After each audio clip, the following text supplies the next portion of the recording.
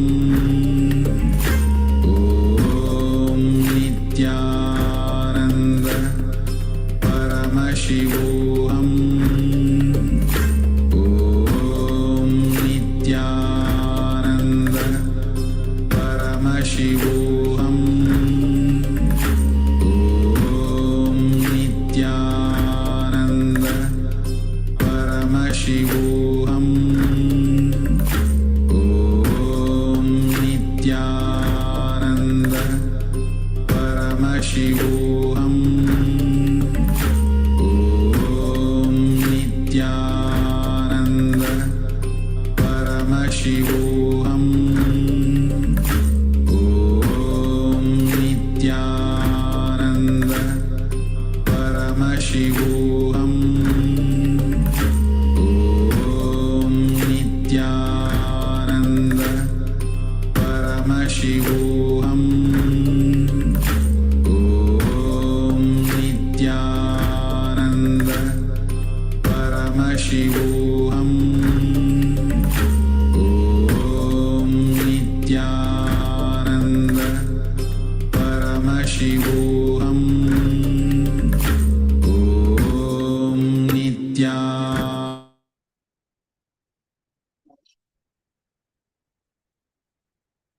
Yes, now all of you please post what are the objects names that are on my left side to manifest the power of remote vision.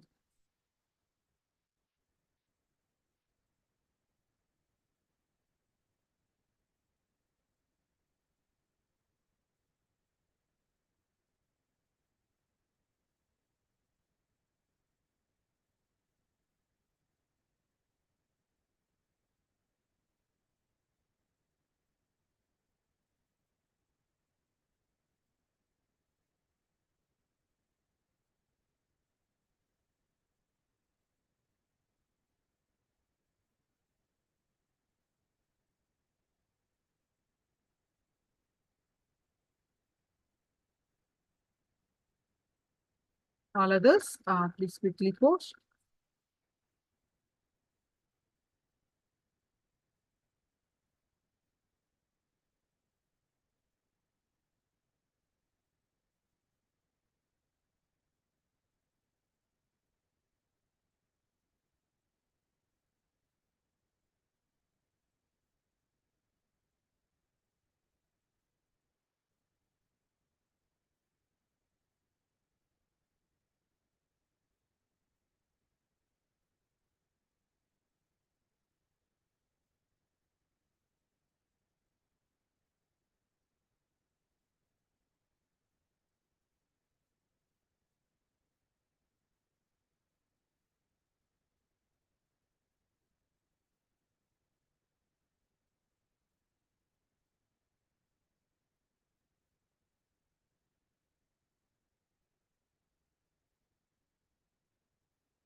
Jnana Guru Prasad says, I didn't see anything, but I felt a powerful Kundalini energy just through my body. Okay. Small white stick, a candy chocolate, water bottle, a piece of cloth. I see a square box. Yes. With a pen and ruler and a safe around. Yeah, some of them are correct. All right. So now let's learn a deeper secrets of life. To live enlightenment, what is that we need to know, we need to learn. Today, we are all going to learn.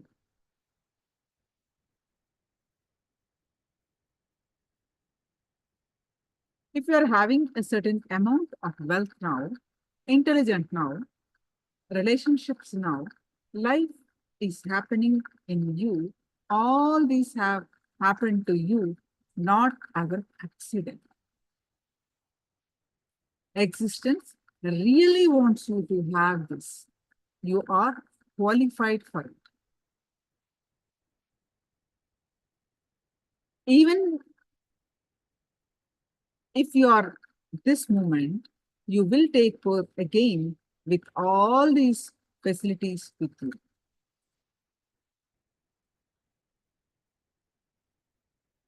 If you are have amount of intelligence,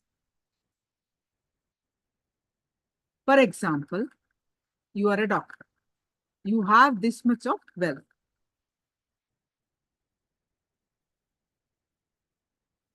You have this decent life. You have all these basic facilities, some 2 cars, 2 house, and all those things. Do not think it happened to you as an accident.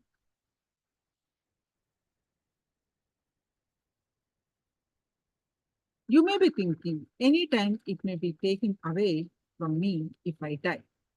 If I have to work again to get everything, who knows? I'll have that kind of circumstance, that kind of situation, that kind of everything. Who knows? You have all kinds of misunderstandings, all kinds of insecurity, all kinds of feelings. Even if you die, you will take birth in a place, in a situation, in an ambience where you will be little more than this, not lower than this. This is the way of life happens.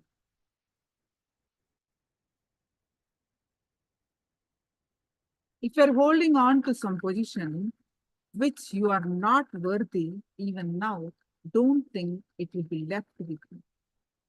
It will be taken away from you. You are worthy of where you are.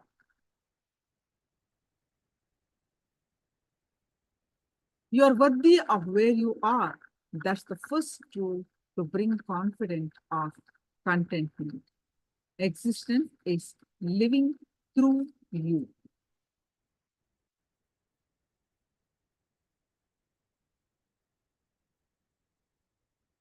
Existence wants to live through you. It wants you to fulfill itself through you. When you achieve something great, existence feels pampered because it wants to achieve it through you. It wants to live it through you. You are not an accident. You are a clear incident.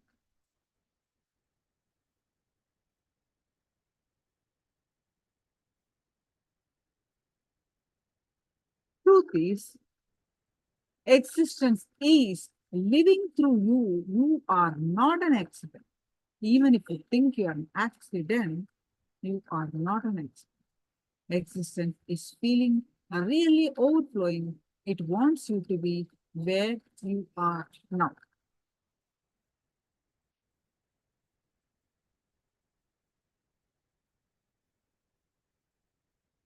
You are not in the position, you are not where you are now just as an accident.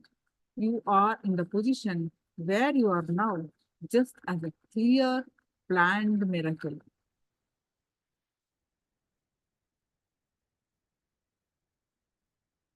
You are a miracle, not an accident. If you are not here, existence is going to miss you. If you are not here, the planet Earth is going to miss you. You are not here as an accident. You are not a misfit. Existence will miss you if you are not here.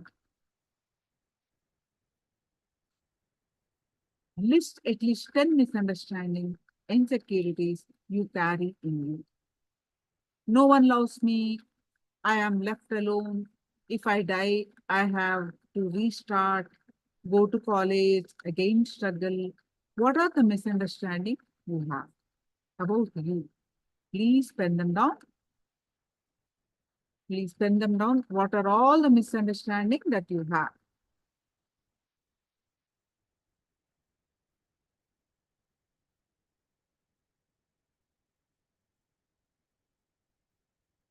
Richard, Sangeeta, all of you, keep on Agora Swarupini from Zoom user. You can change it to please your original name, Nana Majnana Guru Prasadini, Leon, Lakshmi, who, all of you, there are many more. So please post, please write it. You don't have to write it in the chat, but take a notebook and pen down what are the misunderstandings you have, insecurities you have about you.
Yes.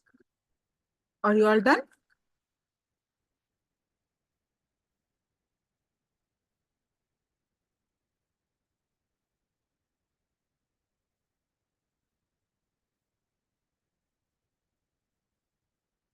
Now look back at the 10 misunderstandings from the truth of existence will miss you if you are not here.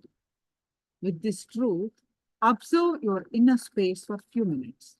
With this understanding, you will have a deep relaxation.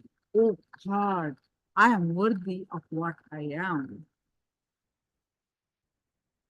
Just contemplate on this.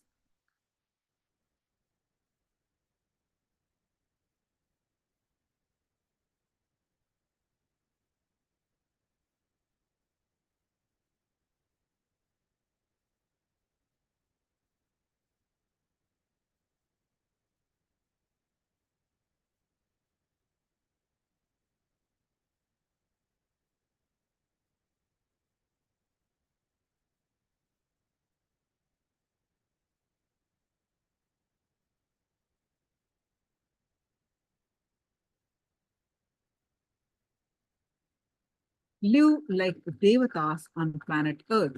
Devata means gods. Live like God on planet Earth. We always see the whole as our enemy. We are all waves of the divine. We are part of this whole, and we cannot exist as an island. The prana which is going inside your body and which is coming out is not your property. It is the property of existence. And if the prana does not function, what do you think as you will not be able to function? What do you think as you, whatever you think as you, cannot function if the prana does not go in and come out? Prana means the vital energy. The very source of your life is not your property.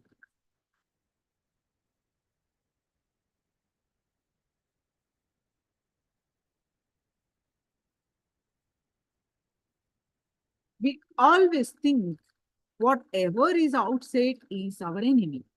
That is why we continuously try to protect ourselves. We try to protect ourselves from others. Whomsoever you see, we always look at them with the eyes. What for he has come? What is going to steal from me? What is he going to take from me? How is he going to exploit me? The moment you see somebody, you start the calculation. What for is here? What should I do before he does anything to me? You are ready always. We are calculating because we feel threatened by the existence of others. The moment you think the existence or whole is your enemy, you will start defending. Continuously, you start fighting. The fighting mood creates more and more violent feeling in you, more and more restlessness in you. Live like gods on planet Earth. It responds to your thoughts. It continuously cares for you. It is intelligence. When you live with the feeling of friendliness, with the attitude of existence is your friend, existence is your own, naturally you will feel a deep easiness.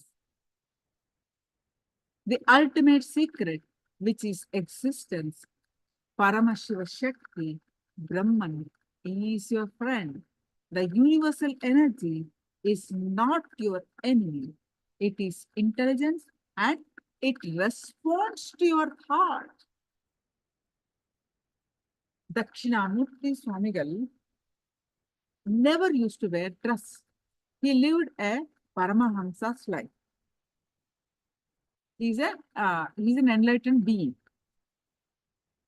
He was sitting under a big tree and meditating blissfully. A king came to see him, and the king expected that Swami should stand up and receive him with all the respect. And this Swami did not bother. He did not even care about the king. King came with all his ego and said, "What? You are an ordinary beggar and I am a king? You don't know how to respect me?" The Swami started laughing. He said, "Actually, you are the beggar. You are begging respect from me. You are begging respect from me. You feel respected only when somebody gives. But I don't feel respected even when somebody gives, or I don't feel disrespect when somebody doesn't give." Dakshinamurti Swami says, your personality or your ego can be shaken when all your army people leave you, when your ministers leave you. You being king is dependent on somebody. You are a king as long as your citizens accept you. So naturally, directly or indirectly, You will be begging your citizens to accept you because your consciousness is dependent on them. In my case, that is not the case. Whether somebody accepts or not, I am quite blissful. I am Paramahamsa. He maintained enmity with Paramatma, the God, the ultimate. That is why we suspect the life. We are afraid when what will happen, when this will happen, when that will happen. You are afraid of life because you don't believe. You don't trust Paramatma. All your life insurance is because you don't trust Paramatma. Your life insurance is not life insurance. It is death insurance. A real life insurance is the devotion to the ultimate. The existence is taking care of you is the real life insurance. Understanding the Paramashiva Shakti is taking care of you. Understanding the Paramatman is taking care of you is the only life insurance. A small story. A small child is trying to play in the beach. He was trying to go to inside the ocean. Mother runs behind him and says, "Hey, don't go, don't go. Play here itself. Don't go into the water." He says, "Why? Father is going there. Why are you not stopping him?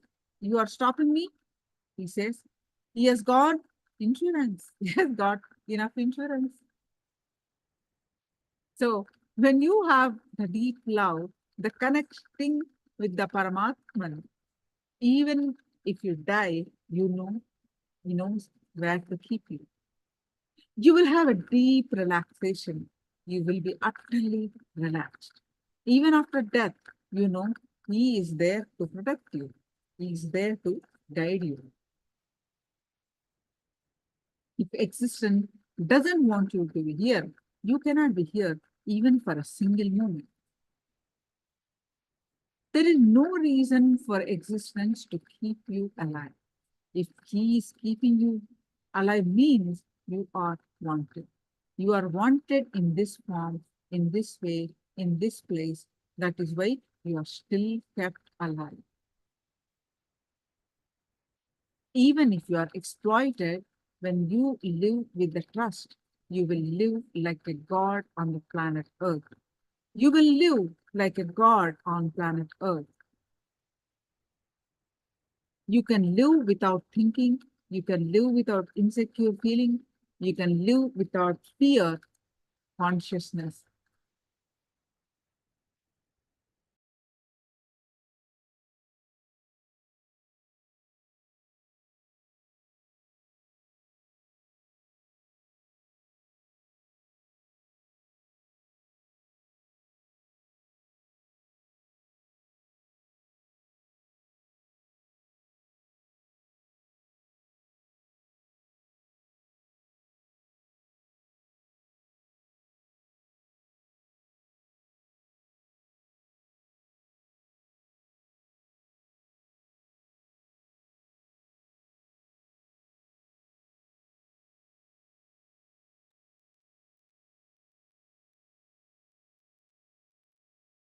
So there is this a beautiful verse from Bhagavad Gita. I am the ultimate. The intelligence, knowledge, freedom from doubt and delusion, forgiveness, truthfulness, control of the senses, control of the mind, happiness, distress, birth and death, fear, fearlessness, non-violence, equanimity, satisfaction, austerity, charity, fame and infamy. All these various qualities of living beings are created by me alone. Whatever you have is a gift from the divine. He asks us to accept the life as it is. Only when you accept yourself as you are, you will be able to accept others. Only then you will feel deeply friendly with others. Deep friendliness with others is spirituality. Whether you believe it or not, as of now, we have deep enmity. We may smile like models for pose. We may smile, we may do everything, but you never feel friendly. You always keep a safe distance. You always play safe game. You always play safe game because you never feel friendliness deep connected.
Accept yourself as you are.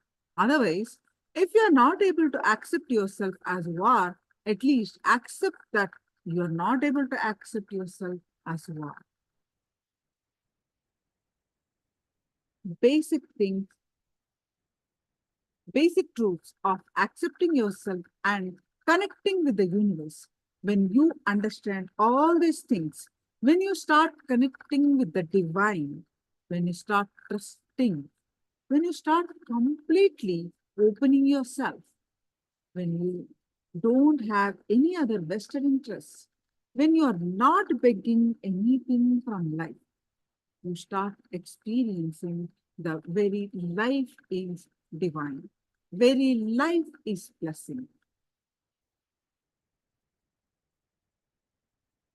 Renounce wicked earth desire which destroys the consciousness and discrimination.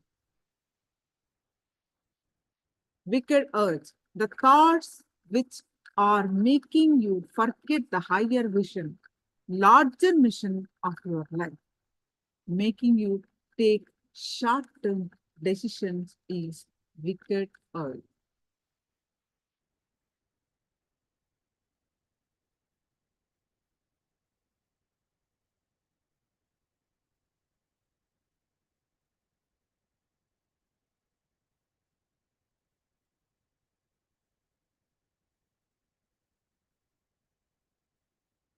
Renounce wicked urge which destroys the consciousness.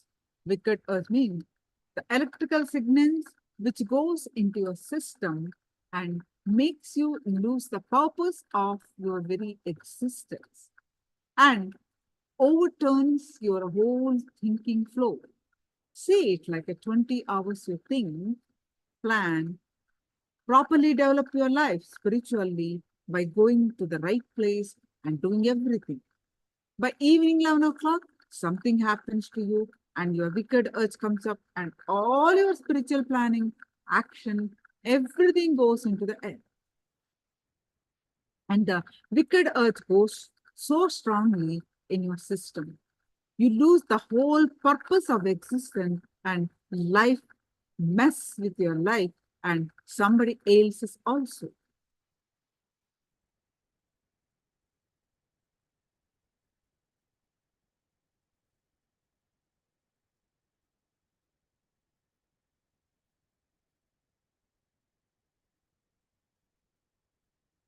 Wicked earth is the strong signal that goes into your system and overthrows the very purpose with which you are living your life, overthrows the very understanding with which you are pulling your life.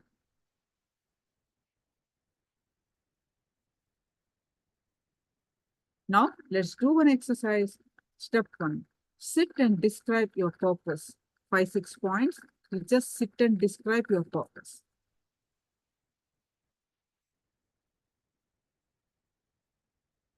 We are going to do the renounce this wicked urge which destroys the consciousness. So the first step, step 1, sit and describe your purpose.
Are you done? Now, step 2, not assuming responsibility, not taking up the role you need to play in the life, being just afraid of life stops you from your purpose. Smoke out these hypocrisies. Take few minutes. Smoke out these hypocrisies. What is the purpose? 5-6 points. And where are all you are missing taking responsibility to fulfill that purpose?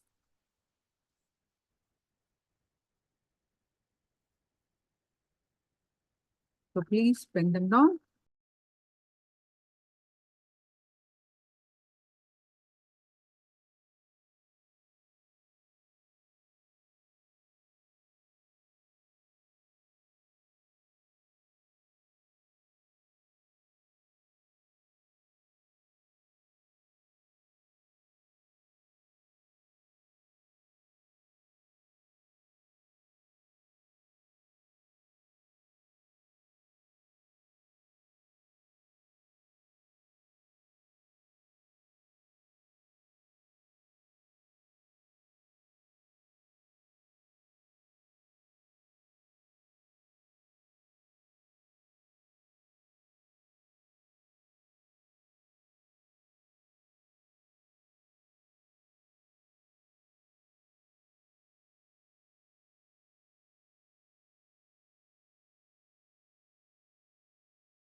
Yes, let's move on. Are you all done?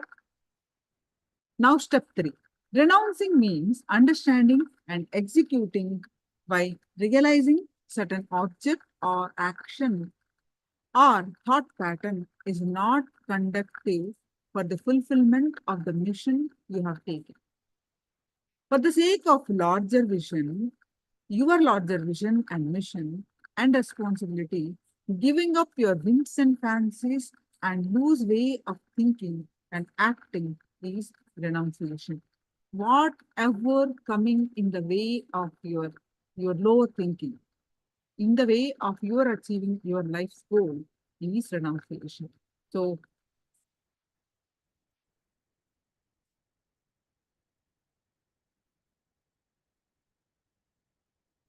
find out what are all you can renounce. What are all you can renounce? Please find out. Just take few minutes and complete this.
Yes.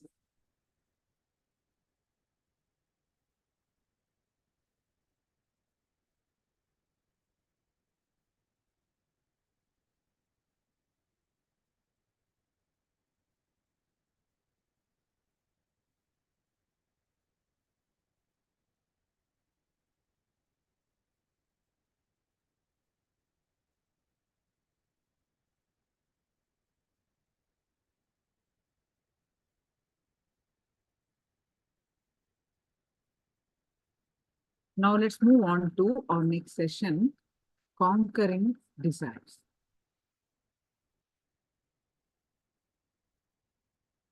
See, we have just learned whatever is coming in the way to achieve our life purpose, whatever we want to achieve from this life. Renouncing that, letting go of it is renunciation. Renunciation is not giving up your desires. It is giving up conflicts, contradictions, and confusion in your desire. Decide, anything can be removed from me. I will not become powerless. I will not become depressed. I will not lose anything. I will not be lost. I may not even remember that I had that in my life.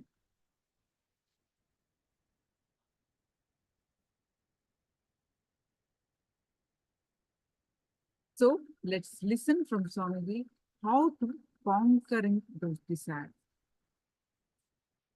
Why the conflict happened? Because of the conflicting desires. How to conquer them? Let's understand now.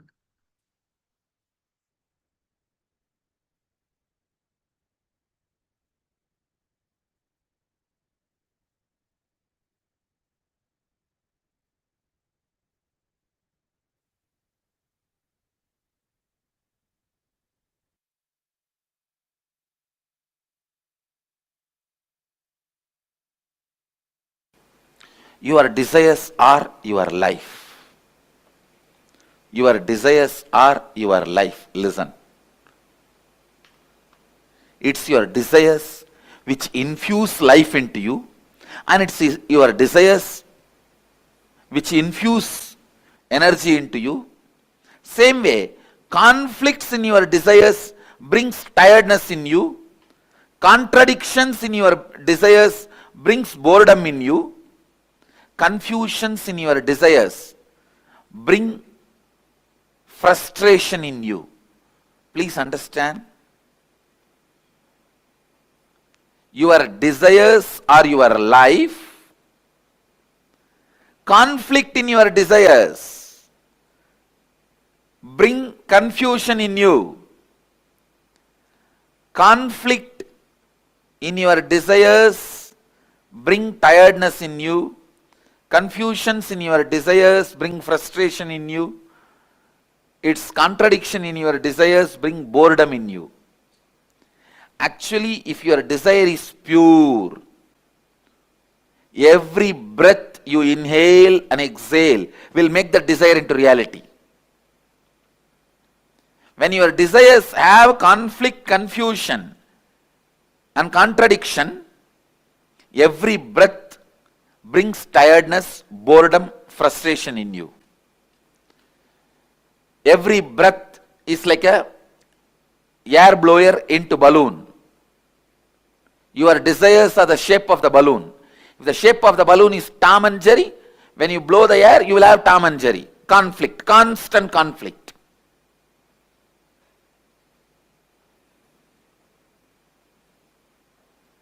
If the shape of the balloon is just round, when you blow the air into that balloon, you will have a round balloon. The shape of the balloon is tall. When you blow the air into it, you will see tall balloon. Your breath infuses energy into your desire. So the one and only thing you need to do in your life is not giving up desire, but removing the conflicts, confusions, contradictions in your desires. Please understand, renunciation is not giving up your desires, it is giving up conflicts, contradictions, confusions in your desire. One of the biggest mess up happened in the field of spirituality is wrong understanding. Renunciation means giving up desires. That's the worst understanding happened or misunderstanding happened in the spiritual field. Raga means attachment. Araga means detachment. Viraga means renouncing the conflicts, confusion and complications of desires. You need viraga, vairagya. Viraga becomes vairagya.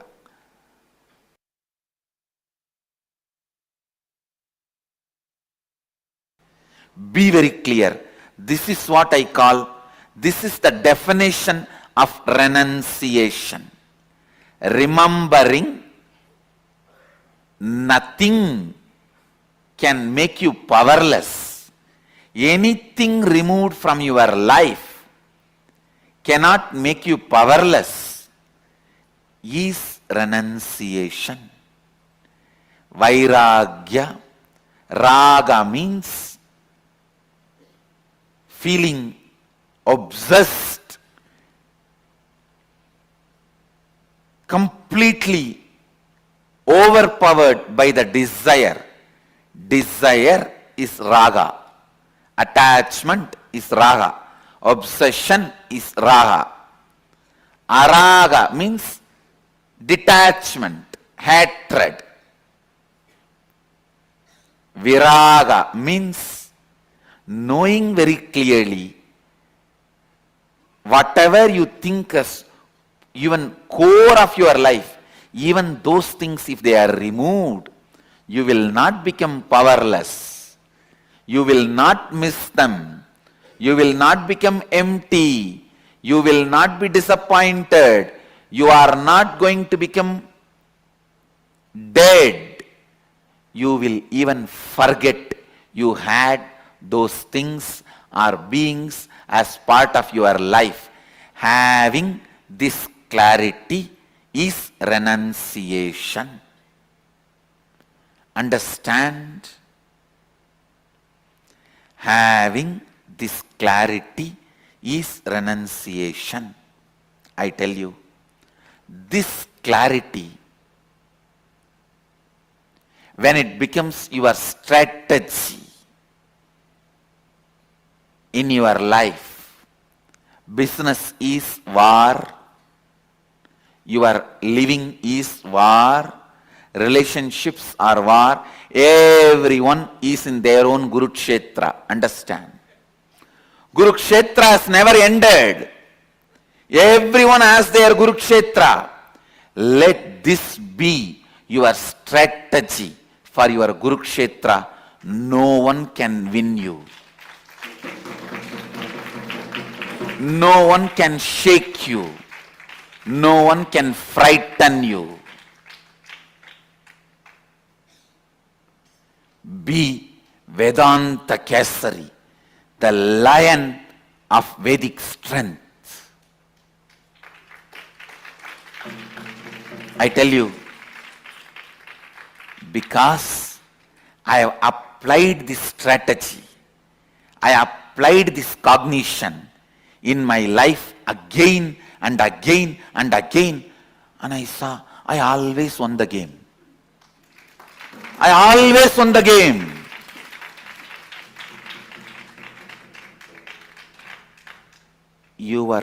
The moment you have a fear that if something is removed from your life, you will become depressed, you will become empty, you will lose life.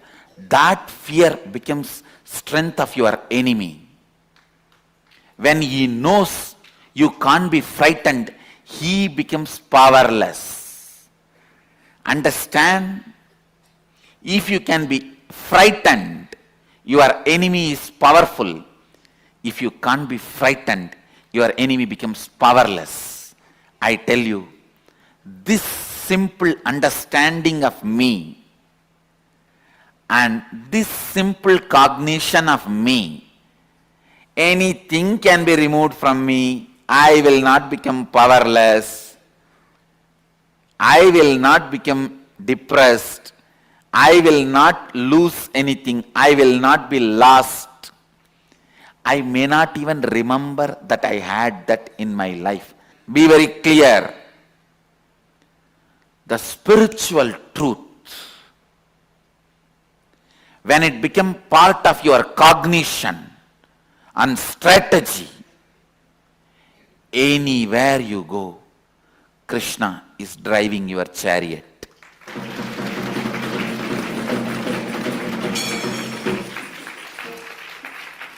Understand? Internalize just this one truth. Tena tyaktena bunjita. Tyaha. The word tyaha is used here. Tena means with this understanding from this context. Tyaktena bunjita ma krita kasya sridhanam. Please listen. The world is ever changing, but it is filled with consciousness, Isha. The consciousness is independently intelligent and compassionate. If something is removed from you, don't curse the life. It is done with tremendous compassion. It is done with tremendous compassion. I am telling you.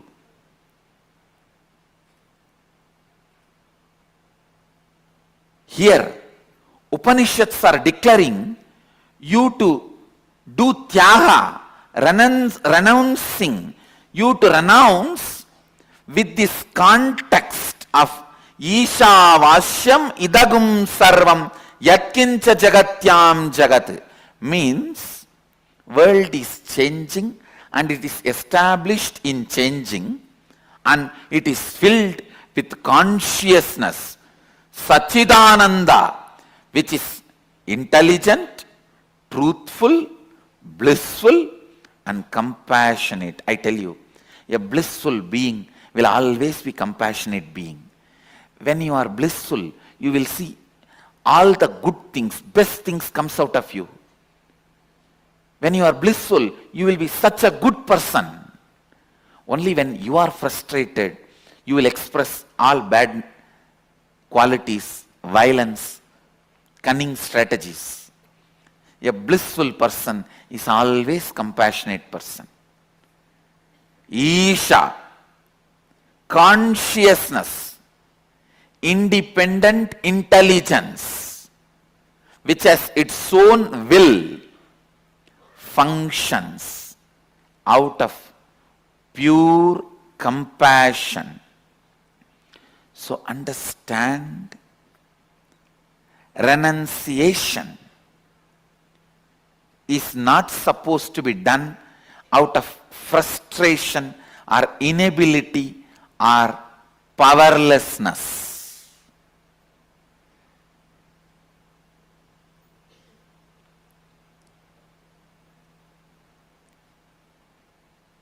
Whenever anything was removed in my life, I always saw life is only making me pure and it is celebrating itself through me.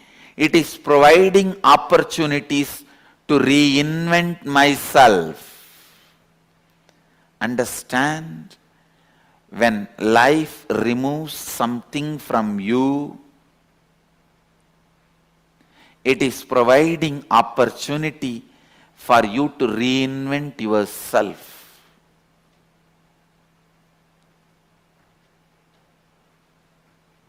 And when you are clear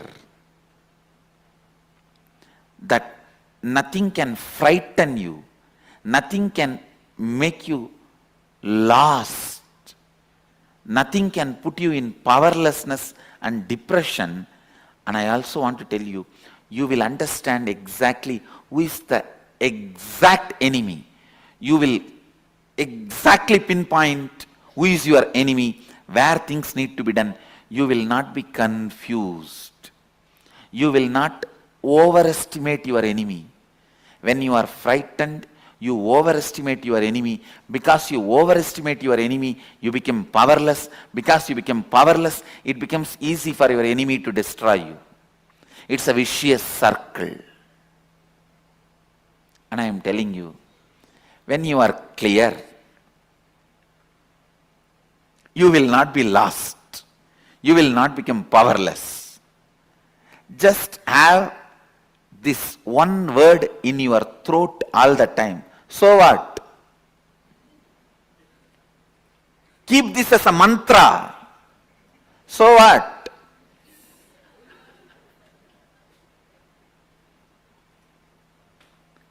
Know clearly,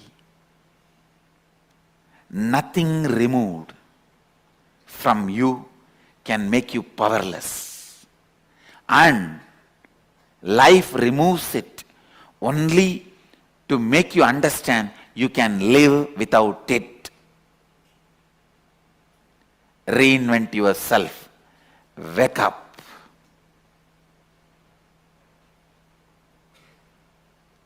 Please understand, I am not giving you any moral lesson. I am not giving you any self-development lesson. I am not giving you any self-help lesson. I am least interested in all of that. I am not even interested in you. I am interested in truth.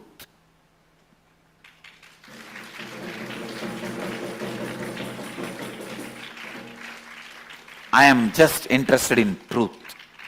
I am singing it. Whoever wants to catch it, catch it.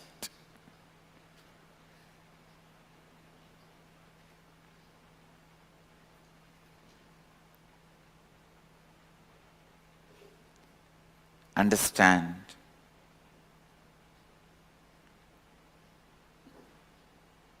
This one truth. Internalize. Internalize. Internalize. Today's homework for all the satsangis.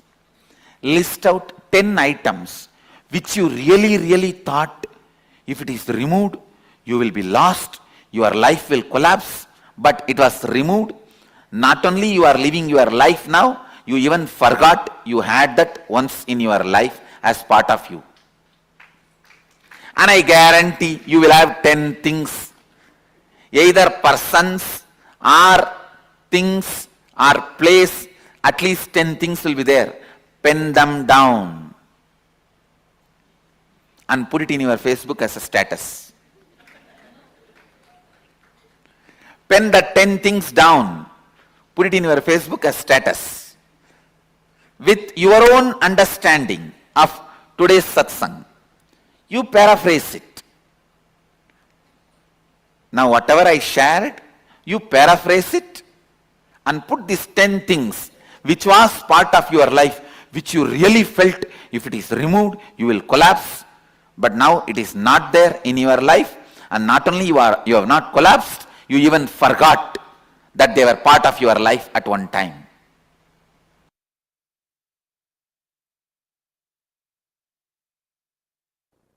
One of the biggest problem all human beings feel that they need to do a lot of actions, they need a lot of kriya shakti to achieve anything they want, health or wealth or enlightenment or powers. That is delusion. Please understand, you need sheer icha shakti, means will, desire, that's it. The desire itself is capable of manifesting kriya, the act action power. Listen to these three words. Icha Shakti, your desire power. Power to desire, will. Kriya Shakti, power to work intensely and manifest. Jnana Shakti, power of enlightenment, knowledge. See, one of the biggest problem all of you have is your delusion that too much of work is needed to achieve anything. Whether you want health, oh, I have to get up and do yoga, stretch my body. Only then I can have health. If I want wealth, I have to get up and go to office and work like a dog, day and night. Only then I will have wealth.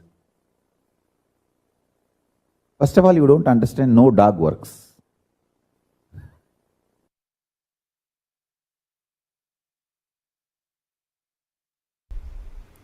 Third eye.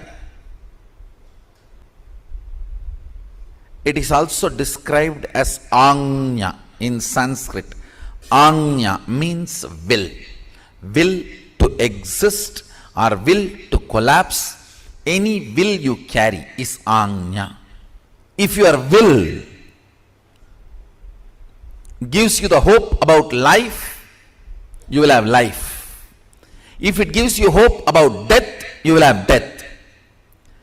Anything you decide with your will, you manifest that. Understand, every breathing you do to manifest, every rupee you spend, you vote for that. If you are spending 1 rupee on pizza, you vote for pizza and its future. If you spend 1 rupee on Coca-Cola, you vote for Coca-Cola and for its future. On anything you spend money, you vote for it. On any idea you breathe, you make that into reality. Your will, what it carries, hope or hopelessness, right or wrong, good or bad. Listen carefully. Right or wrong, good or bad, hope or hopelessness. Whatever you carry in your anya, in your will, you are breathing life into it continuously. You are giving life to it. That is why I am saying your anya is the most sacred spot in your life. Your anya is the most sacred space in your life. What you cherish in your anya matters. What you cherish in your will matters. Let me repeat once more. Listen intensely. Your third eye, which is called anya in Sanskrit, which literally means will. If your will perceives a hopeful future, you breathe life into that future, that kind of a future. If your will perceives hopelessness, you breathe life into that kind of a hopelessness. What you perceive through your will as possibility of your life matters. Don't think you can go on be perceiving negative possibility and suddenly out of the blue something great positive will happen. No. No. Everything unexpected is accident. Listen, everything unexpected is accident. You can't cope up with it. Even if it is lottery, you can't cope up with it. Everything manifested consciously is life. So decide to manifest consciously with will, Anya, by infusing life. It can be anything you want: health, wealth, spiritual powers, anything you want. You can manifest from the will, because every breathing you do, you are empowering your will. You are strengthening your will. You are infusing life into what you are carrying in your will. Understand? If you pick up a pen and paper and just write without thinking much about your future, first 7-8 lines which is there, the tip of your tongue, tip of your hand, tip of your mind, that is will. That is what is your will. Understand? I am giving you the tip to find what is in your will. If fear is what opens up first, that is what is in your will. You need to seriously complete it. If confusion is what is there in your will, the first 4 or 5 statements are all about confusion. That is what is there. Seriously you need to complete it. Otherwise, with every breath you are giving life to it. Unplanned, without planning, spontaneously what is there on you. When you manifest, if you pen down what is there, that is what is actually in your will. You are giving life to it constantly. Beautifully Sadashiva describes about this Anya and its power. More and more you think about your body and mind, the power of Anya goes down. More and more you think authentically, responsibly, it matters. What do you want? More and more you look at the cosmic principles, the energy of the Anya goes up. Listen. More and more you think of your body, mind, the energy of the Anya goes down. Cunningness, constantly thinking about you, makes the energy of the Anya go down. Understand? Constant remembrance. Listen carefully. Humbleness is not thinking yourself as a less. No. Thinking about you less.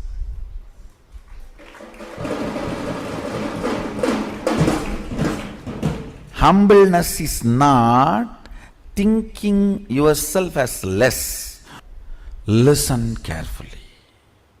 These so-called humble people are the most cunning. The record says Saguni used to be very humble. Very humble. Humbleness is not supposed to be having low inner image. No. Not remembering your inner image is humbleness. Inactive, passive inner image is humbleness. Not low inner image is humbleness. Understand? There's a big difference. Low inner image is not humbleness. Passive inner image Inactive inner image is humbleness. Inner image from which too much of thought currents are not released. Very passive. That is humbleness. Intuition, melting the wax, and how it relates to the 25 states of consciousness? Yes. Listen. Intuition is from this Turiya and Turiya, this state. All of you listen carefully. Whenever, whether swapna, dream or waking state, come near this Turiya and Turiya, the intuition is experienced. It is like a Turiya and Turiya is like a huge fire. And dream and waking, both states are made of the same wax. Dream state is little polluted wax. Waking state is little pure wax. But both are same wax. When that wax is brought near the Turiya, not only Turiya gives the information about your future, it gives you also the energy to change the wax as you want. Manipulate it as you want. Move it as you want. Please understand, intuition means not just information about your future. Ability to change as you want and execute it without effort. All these three put together is intuition. For example, if you are having an information about some problem going to come in your business or some benefit going to come in your business, if it is a problem, you will have the intelligence to change. If it is a benefit, you will have the simple manifesting without you putting any effort. Understand? Along with intuition, intuition means jnana. Always the icha. Icha Shakti means ability to change. Kriya Shakti means simply able to manifest. All these three always comes together, not as one.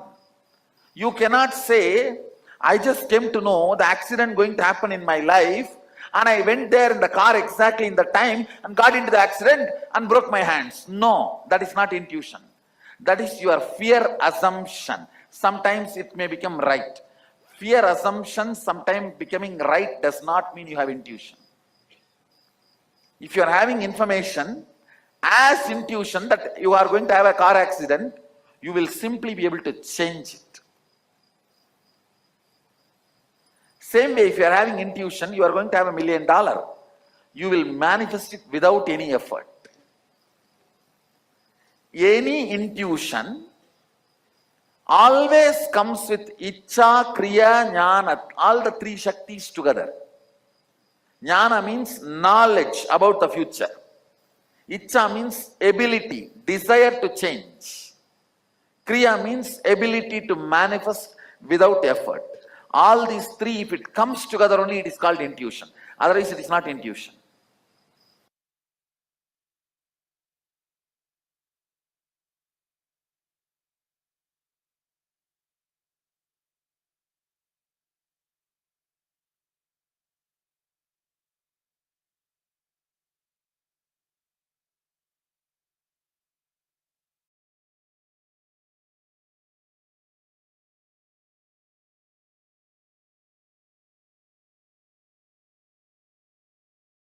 Let's internalize the conquering desires. So what we learn is renunciation is not giving up your desires.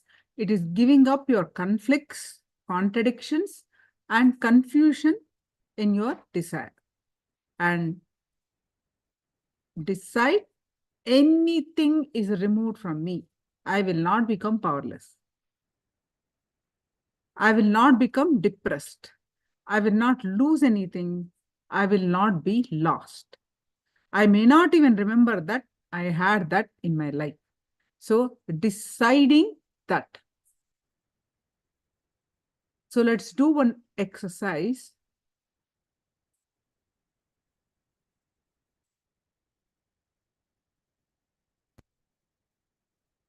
Pen down 10 items in your life which you really protected.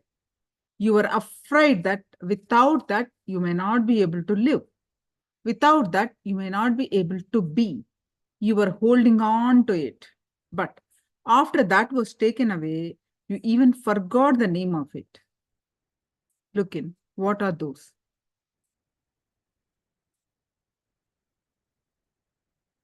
Identify.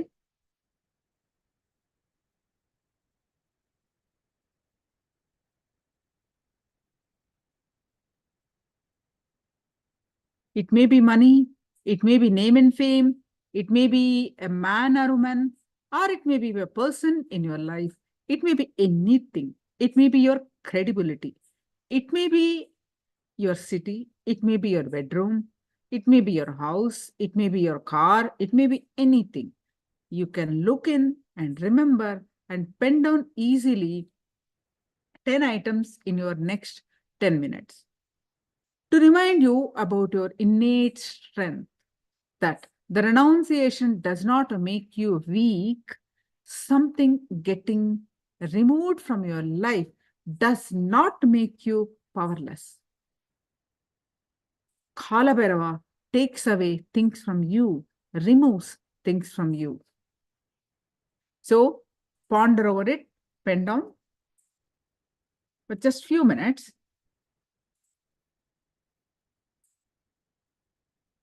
You can make a notes and ponder over and internalize this.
Yes.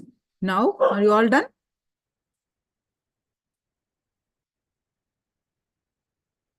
Yes. Now we are going to do the power manifestation of remote vision before moving on to our next session.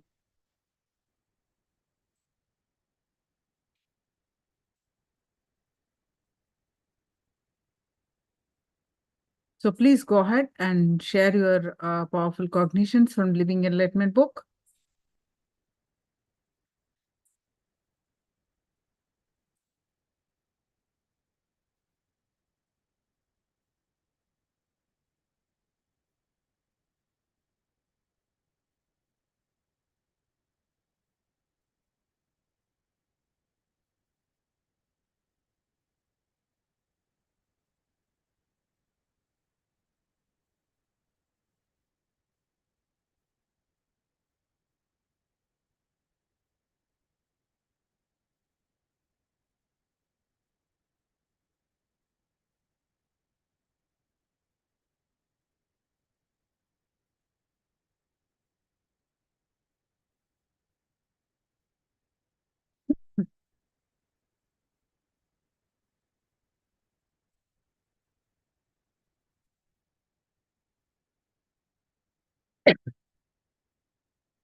Enlightenment is the key to your kingdom.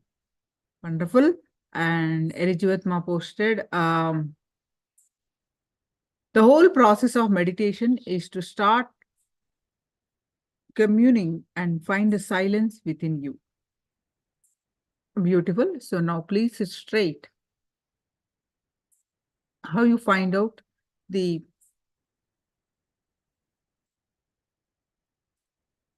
manifest the remote vision is, I'm going to keep some objects the same right side.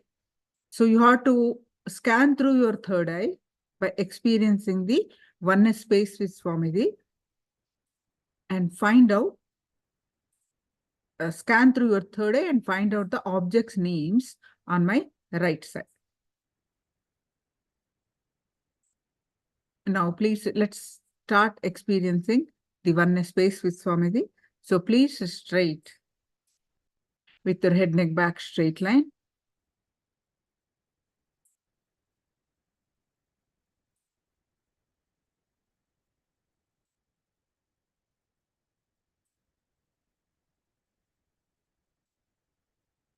Any thought that are coming. So bring your awareness back to your third eye and fill your inner space with Swamiji's form, and anything coming in the between, any thought, just let it come, let it go. You bring back your attention back to your third eye. With this space, start chanting the Mahavakya. Om Nithyananda Paramashivoham. Start chanting the Mahavakya and experience the space of oneness. With that space of oneness, scan through your third eye and find out what are the objects on my right side.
ॐ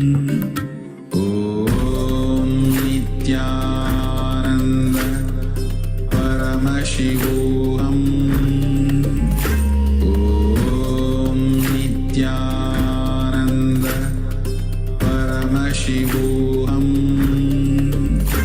ॐ नित्यानन्द परमशिवोऽहम् ॐ नित्यानन्द परमशिवोऽहम् ॐ नित्यानन्द परमशिवोऽहम्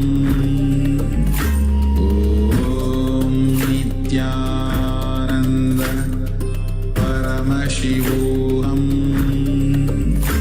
ॐ नित्यानन्द परमशिवोऽहम् ॐ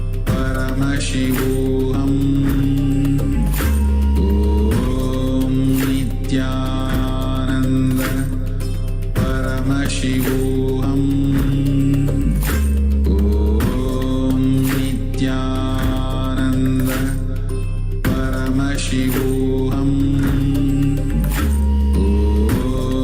नित्यानन्द परमशिवोऽहम् ॐ नित्यानन्द परमशिवोऽहम् ॐ नित्यानन्द परमशिवोऽहम् ॐ नित्यानन्द परमशिवोऽहम् ॐ नित्यानन्द परमशिवोऽहम् ॐ नित्यानन्द परमशिवोऽहम् ॐ नित्यानन्द परमशिवोऽहम्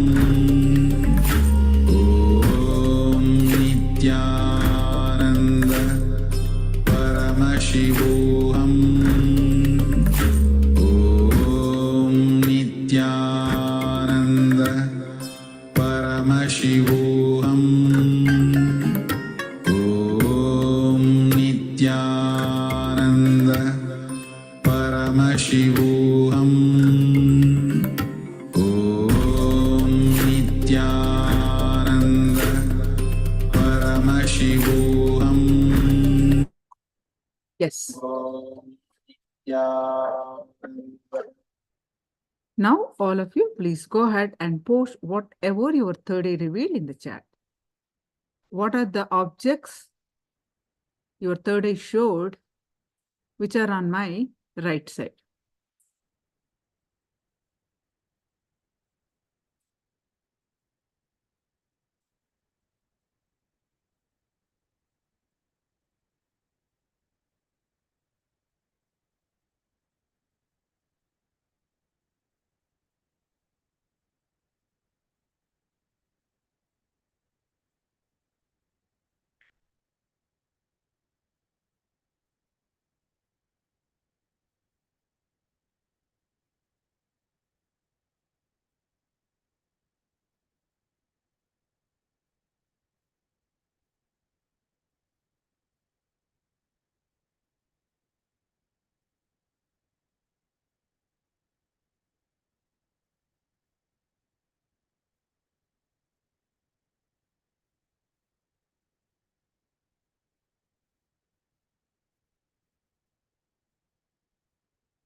Cup, pen, flower. I see a book, a chain, a book. Yes, a chain. Blue, blue, yellow. Yellow is correct, ma. Three are correct. Cup, pen, flower, blank. Vase, tray. Okay, vase, bowl. Bowl is there. Tray is there. Vase is not there. Cup, pen, flower.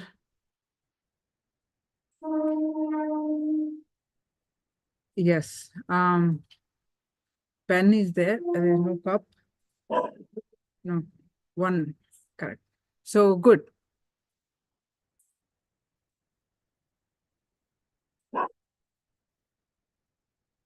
All right. So now we are going to learn about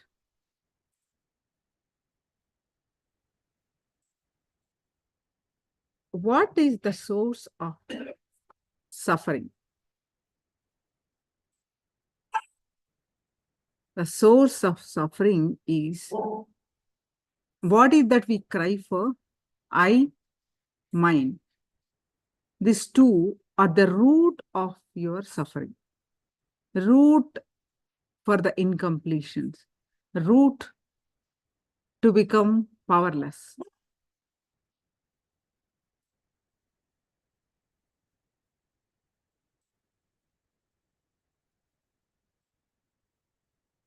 So how do we combat this? How do we go beyond this? To live enlightenment, the main thing comes when you are having a conflict, powerlessness about I and mine. There is no possibility for enlightenment, living enlightenment.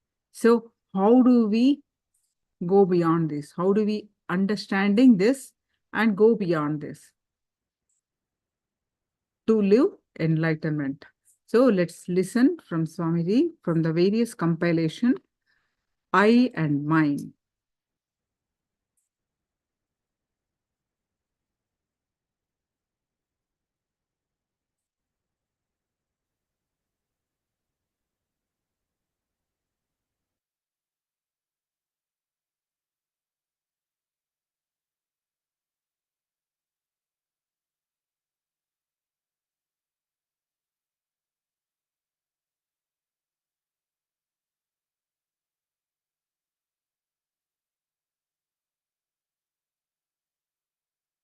The reason for enmity, please understand.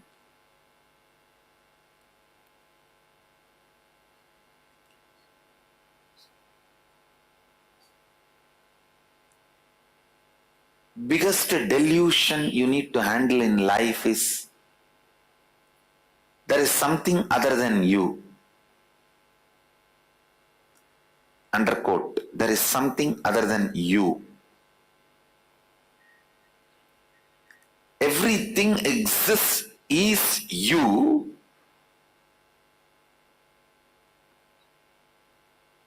If you feel there is something other than you, that is delusion.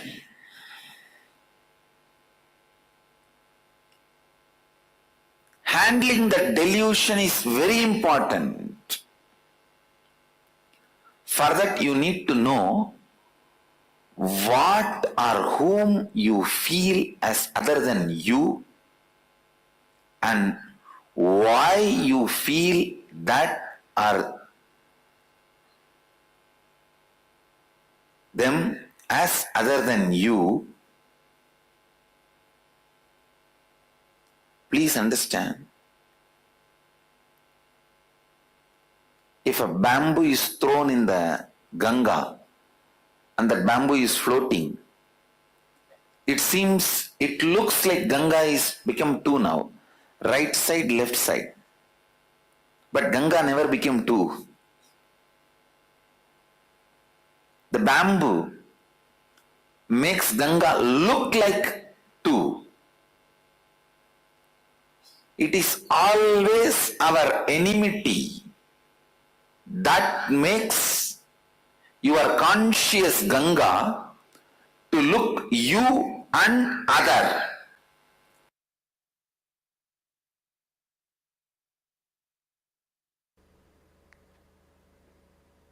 Understand?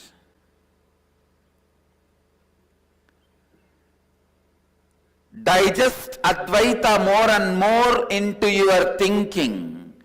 Digest Advaita more and more into your words.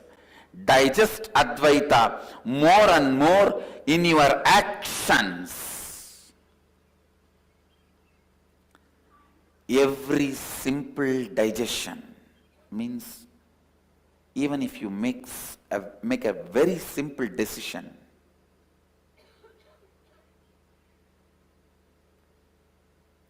I will not use the word I and mine in my words, in my speak.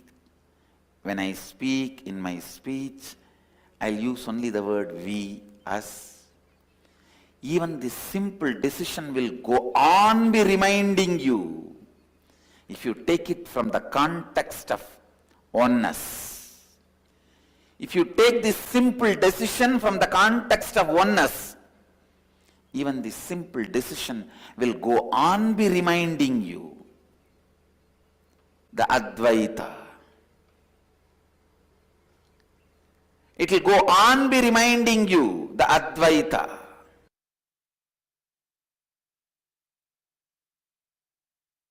You are all taught wrongly. Arrogance is ego. Showing off is ego. Ego is aggression. No. I want all of you to realize, please understand, showing off, aggression, activism is not or cannot be dovetailed into the concept of ego. That is not the definition which can solve your problems.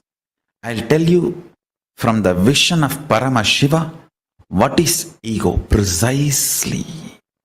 Ego is self-beating mechanism, the stick with which you constantly beat yourself, put you down through your self-doubt, self-hatred, self-denial.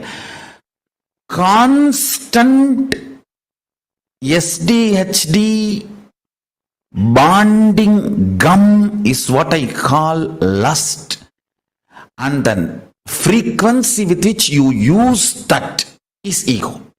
Second important thing, the identity I is not the source of mine, but mine is the source of I. This delusion, listen carefully. The truth is, I is not the source of mine. Mine is the source of the I. This is the truth. The real I you have, it is from Paramashiva. The I you experience is from mine. But due to the delusion of the lust, you start feeling the mine is from I and constantly legitimize decisions of the mind as the decisions of the I. Please understand. Decisions of the mind, when you associate that as the decisions of I, you have fallen into delusion. For example, some small chemical imbalances in your body, hormonal imbalances in your system, if they decide something, it is decisions of mine, not decisions of I. But you pick those decisions and attribute them to you and start thinking it is decisions of I, then you execute it. That delusion, the decisions of mine getting attributed to decisions of I, Decisions of mind becoming part of the decisions of I. Decisions of mind, due to the lust, gets attached and made to feel, experience as decisions of I. I tell you, this is the worst shade of the lust. Worst shade of the lust is not the body's attachment or craving for another body or person. The worst shade of the lust is the actions and reactions of the mind being portrayed to you as the actions and reactions of the I due to the extreme attachment, lust between mind and I. Listen carefully. Shanti means able to see the gap between what is the instinct of the I and what is the instinct of the mind. That is Shanti. Able to see inside your inner space. The thoughts generated in you, are they from mind or are they from I? Always the I realizes and releases only powerful cognitions. Always mind realizes and raises only powerless cognitions. It's an eternal law of life. Ability to see the gap is Shanti. Inability to see the gap is Moga.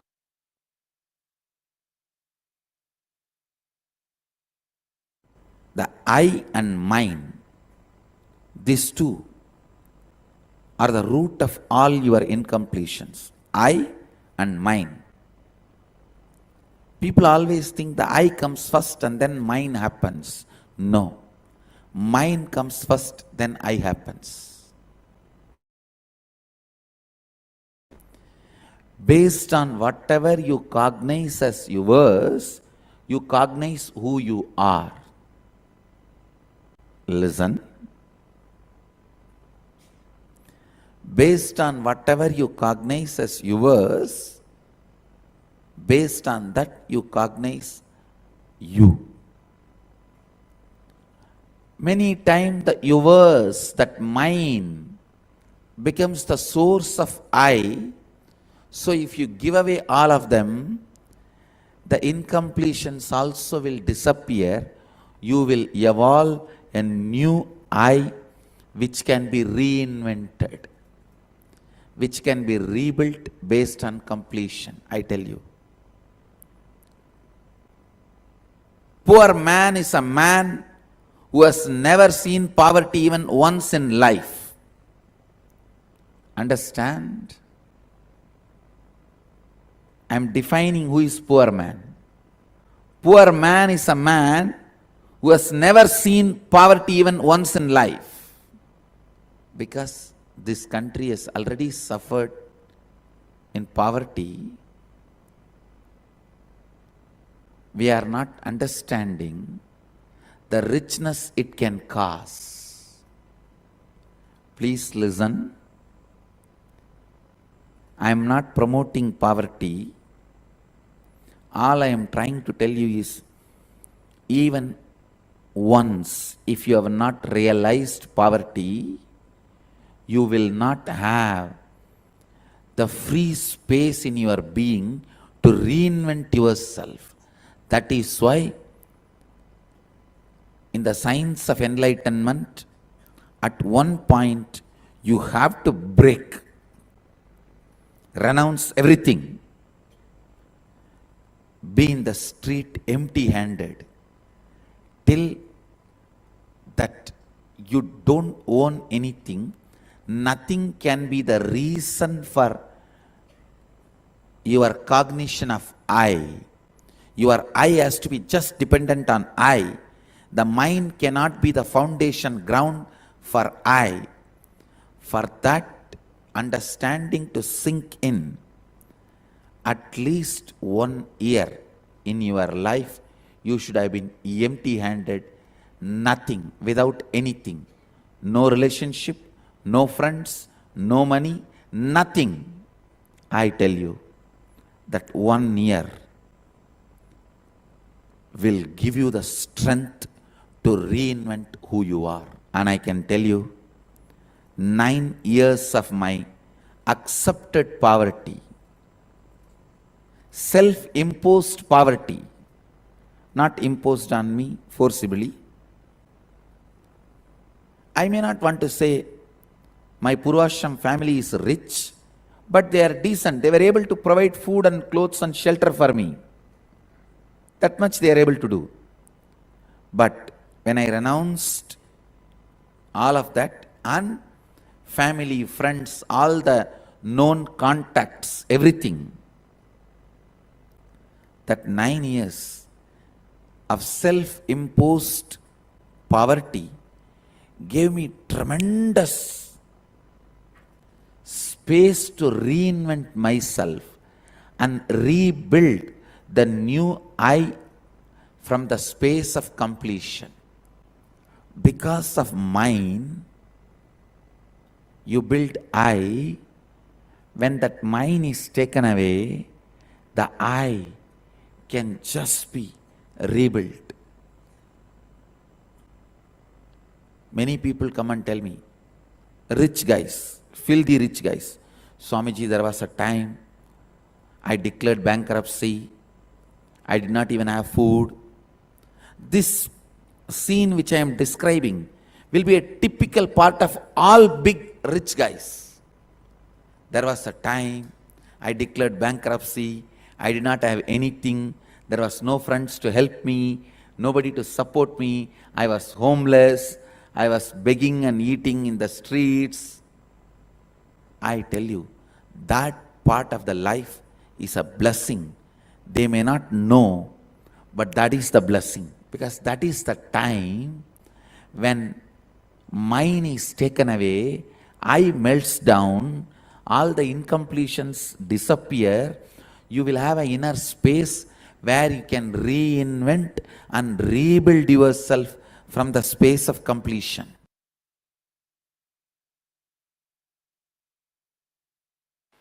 Biggest delusion you need to handle in life is there is something other than you. Underquote, there is something other than you. Everything exists is you.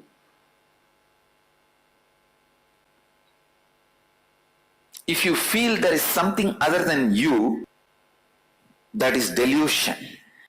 Handling that delusion is very important.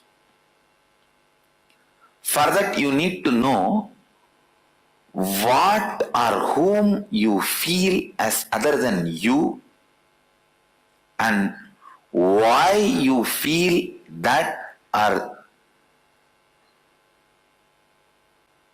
them as other than you. Please understand,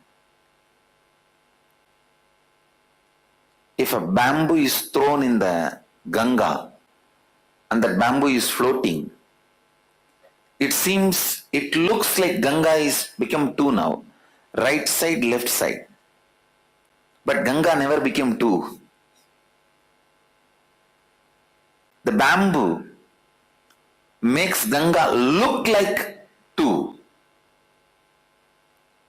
It is always our enmity that makes your conscious Ganga to look you and other.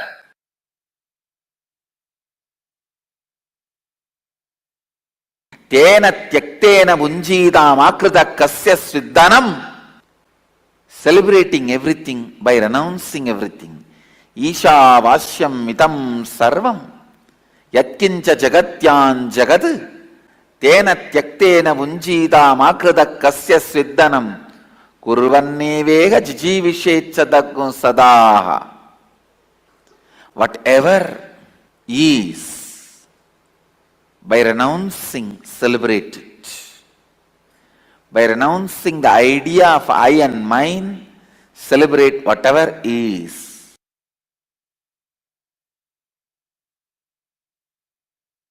a sublime poet. Isha Vashyam Idagum Sarvam Yatkincha Jagatyan Jagad Tena Tyaktena Bunjita Makrida Kasya Sviddanam. What a subtle, sublime truth. See, everything exists, is energy. Stop identifying as I and mine with something separate. Renounce this I and mine and be liberated and celebrate and enjoy everything exists.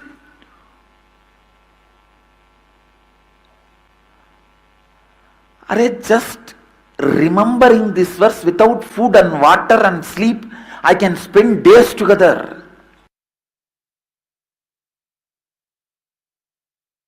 When methods are given, you ask for the gist. When conclusions are given, you ask for the method. It's a human mind. Ishavasya Upanishad gave all the conclusions. Ishavasyam idam sarvam yatkincha jagatyan jagad tena tyaktena bunjita makrida kasya sviddanam. All conclusions.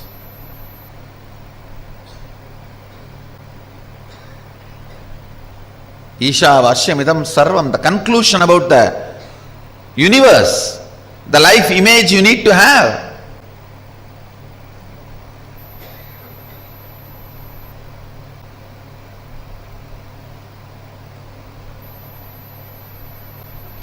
Ishavashyamidam sarvam yatkincha jagatyan jagad tena tyaktena bunjita makrida kasya sviddanam means that second statement is the conclusion, the relationship you need to have with the universe. Everything is part of you, be part of it. Not having an individual I and mine, celebrate the whole. The whole Ishavasya Upanishad, if you see, conclusions, that's all. Conclusions. If you just pick up the conclusions declared by Ishavasya Upanishad and start living, cognizing, you are done. Nothing more need to be done. You are a Jivan Mukta.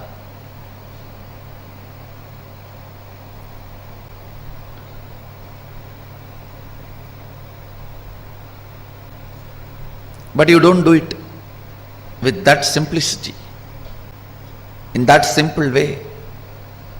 You ask for a method. How everything is God. How? Then comes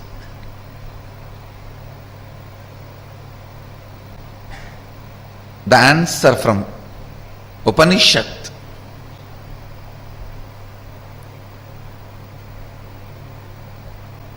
The Kenopanishad. Kenopanishad is a powerful thought current. I should say thought currents, because few more are presented in this. Powerful thought currents. The first thought current presented in Kenopanishad is seeking. Keneshitam patati preshitam manakena prana pratama praiti yuktaha keneshitam vachamimam vadanti chakshushrotram kavu devo yunakti.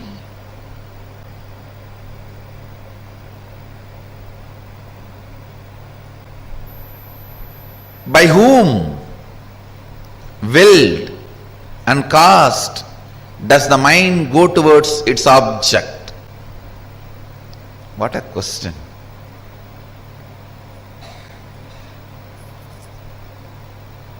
Just by the strength of the question, you know the person who is in front of you is a seeker or poker.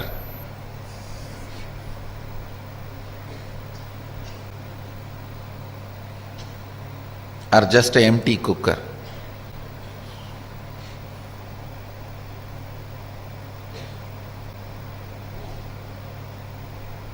By whom? Keneshitam patati preshitam mana kena prana pratama praiti yuktaha. By whom willed and caused does the mind go towards its object?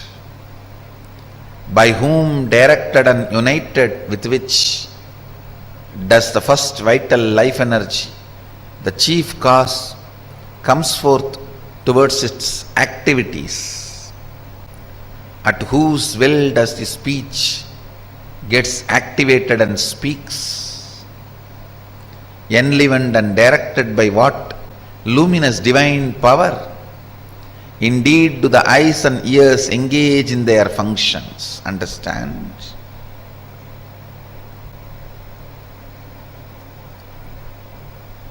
The moment you remember you, what all you perceive as part of you, start questioning them. Start questioning them. Questioning, putting questions about those basic things. Putting questions about those basic things is seeking. Don't assume anything. Understand? The more and more you assume, more and more it shows your ignorance. People who answer for their questions are fools. People who understand when I question their answers are the most intelligent beings. Understand, I do two things when people come with question. Sometime I give answers to their questions. Sometime I question their answers.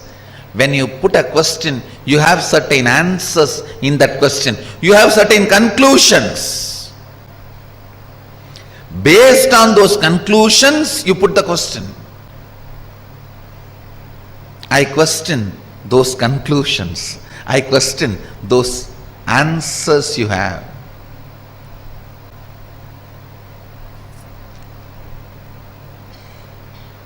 Understand? I am defining seeking. Seeking is having questions without any assumptions as foundation. Non-assumption questions, non-assuming questions is seeking.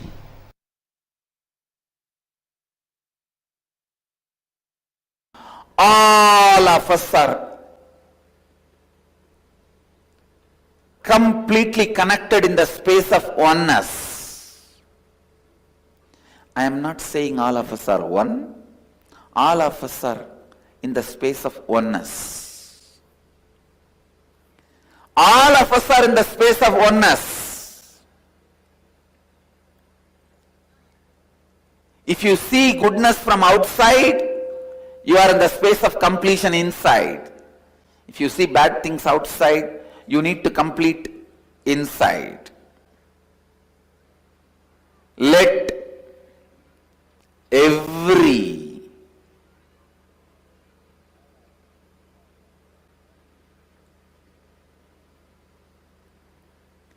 decision you make, let every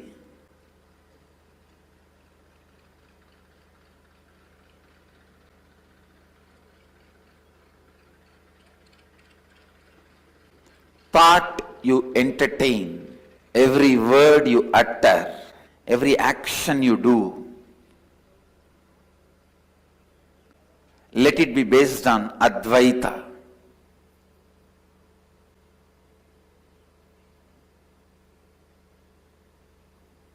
Let it be completely based on Advaita.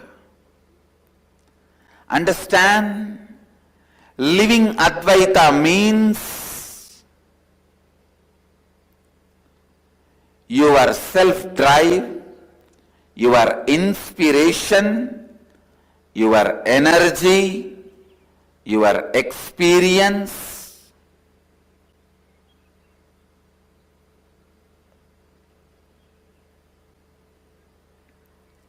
your intelligence,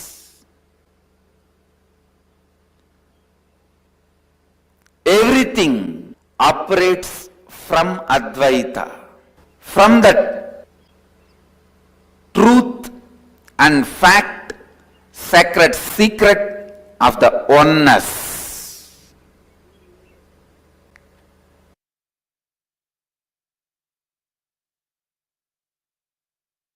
All of us are interconnected. We are all not islands. These are all fundamental truths. I tell you, when you start unclenching, Kailasa experiences the joy, bliss of your unclenching.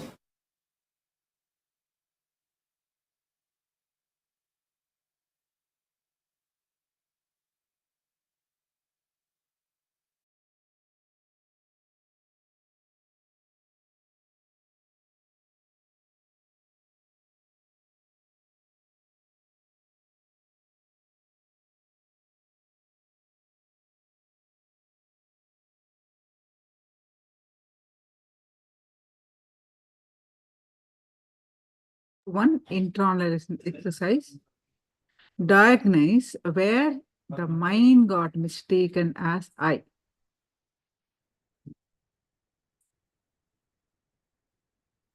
So basically, what we learned from this session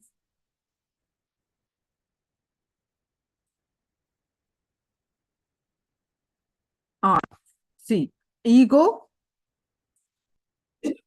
sorry, ego is self-beating mechanism, the stick with which you constantly beat yourself. Put yourself down through your self-doubt, self-hatred, and self-denial. The I and mind, these two are the root of all your incompletions. People always think I comes first and then mine happens. No, mine comes first, then I happens.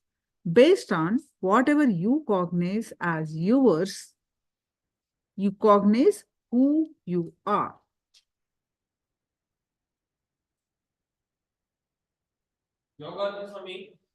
So now exercise. Decisions of the mind, when you associate that as the decisions of I, you have fallen into delusion.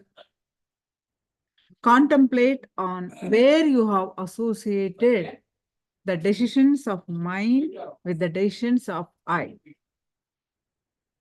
Take few minutes. For example, some small chemical imbalances in your body, hormonal imbalances in your system, if they decide something, it is decisions of mind, not decisions of I. But you pick up the decisions and attribute them to you and start thinking it is the decisions of I, then you execute it. Take few minutes and contemplate on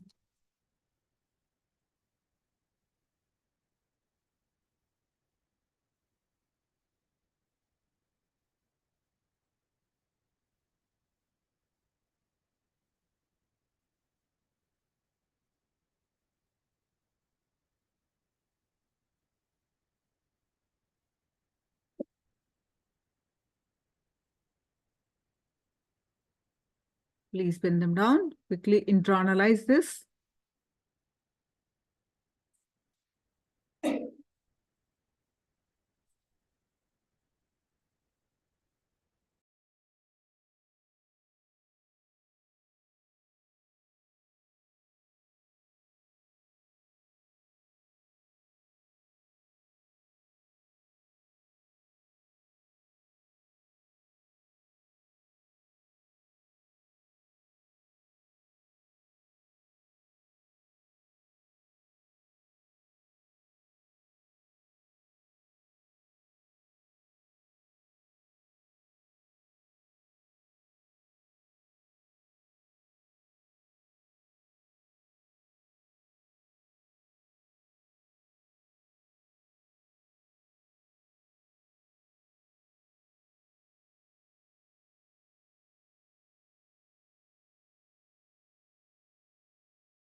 Now, how everything is God? How?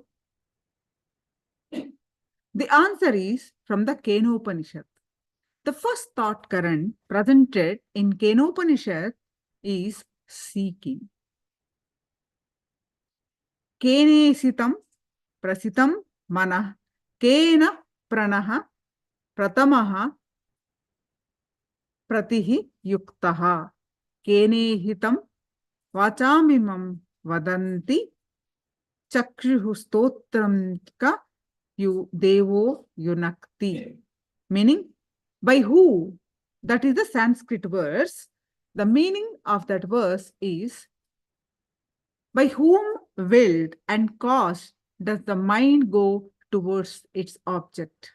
By whom directed and united with does the first vital life energy, the chief cause, comes forth towards its activities? And at whose will does this speech gets activated and speak, enlivened and directed? By what luminous divine power indeed do the eyes and the ears engage in their functions?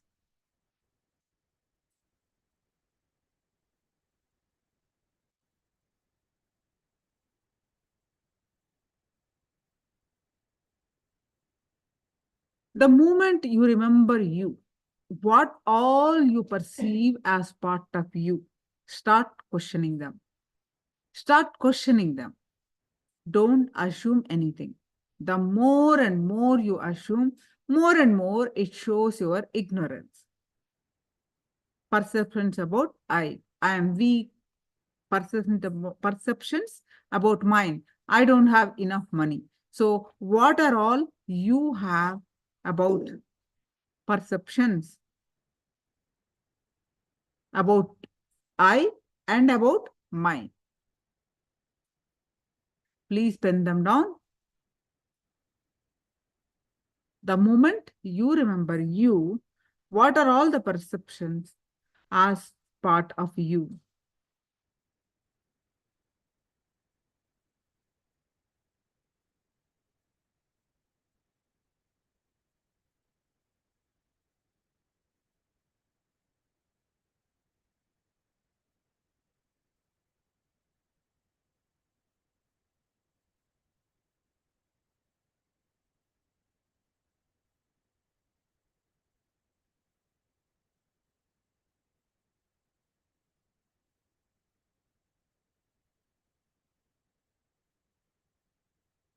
Just take few minutes and quickly pen them down. Internalize this. Quickly pen them down and internalize this.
Yes. Now let's move on to our next session.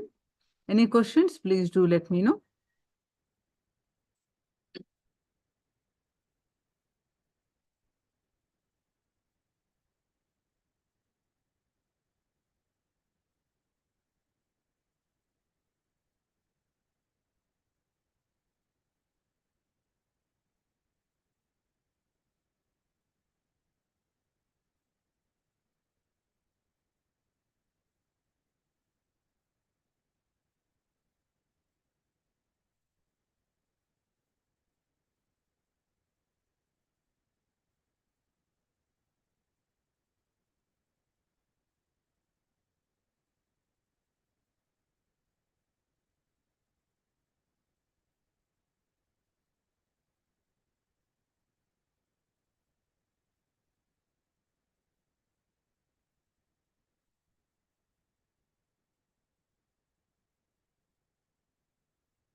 All right. So now decide to live enlightenment.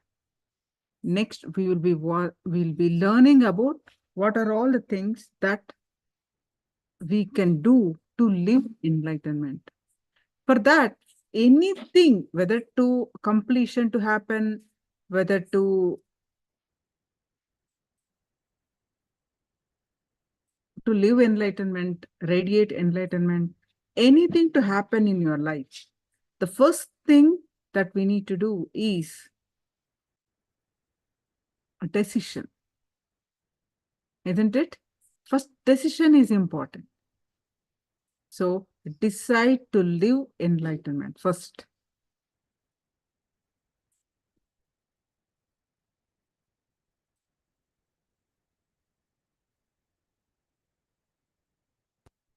Living enlightenment means living a conflict-free life, living without any conflicts, completely at ease with your body, mind, and the surroundings that you experience as the outer world. And that key ingredients to live enlightenment are Shakti, Buddhi, Yukti. Shakti means energy, Buddhi is intelligence, and Yukti is understanding.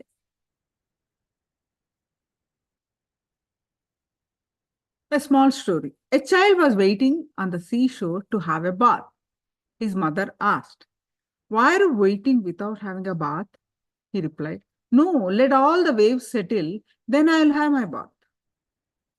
Introduction to living enlightenment is not going to, that it is not going to happen, right? You can't wait the whole world to become happy and peaceful to live enlightenment.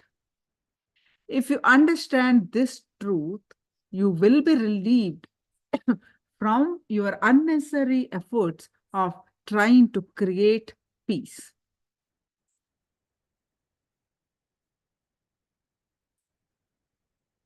Everyone to develop these three in order to develop the deep bhakti, the devotion, and feeling connectedness in one's hearts towards the master who is existence itself. Swamiji clarified that when we live all these three dimensions experientially, we are a Jivan Mukta, living enlightenment. The book Living Enlightenment, which is the essence of all his teachings. Swamiji, one of main message is live enlightenment, the Jivan Mukti. The moment you risk come whatever may, you open your door for bliss. Because the moment you say whatever you may accept the whole, you are ready for the whole. You are ready for whatever is. Whatever is always bliss. Whatever exists is always bliss. Living enlightenment is a conflict-free in the inner world and the outer world. Conflict-free living without a gap between the inner world and the outer world. Either raise your energy, that is Shakti, to catch up with the outer world, or bring your buddhi, meaning intelligence, to catch with the inner world. So raise your Shakti so that you can do whatever you want in the outer world. And raise your buddhi so that you can accept whatever you have or whatever you are through any one process. Integrate yourself.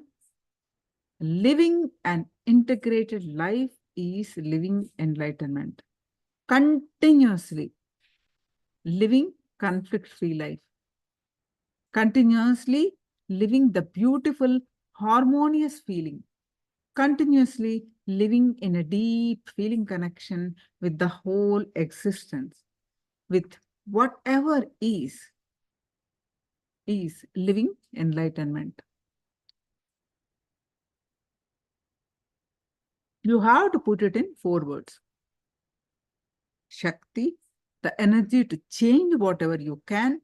Buddhi, intelligence to accept whatever is not needed to be changed, whatever doesn't need to be changed. Yukti, the clarity, understanding, however you change, the whole world is a constant, continuous, changing dream.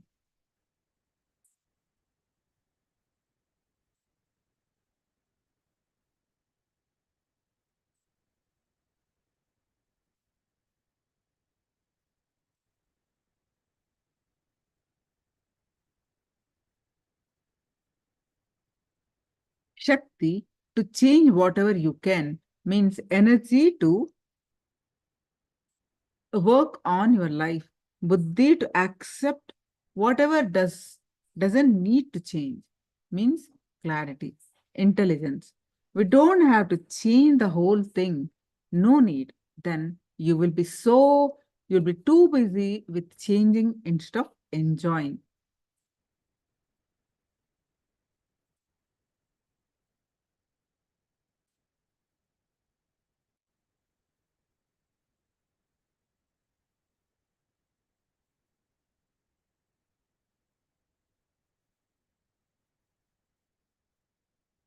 You don't need to change the whole thing. If you think only, you will enjoy when the whole world becomes yours as you want.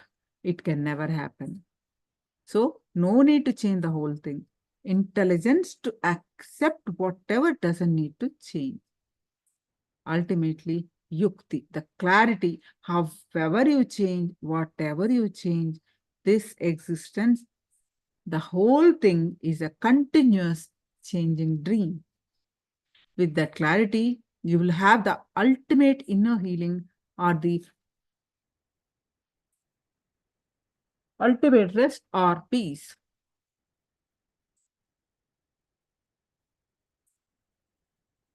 When you have that clarity, however you try, whatever you change, the whole existence is a continuous dream which changes.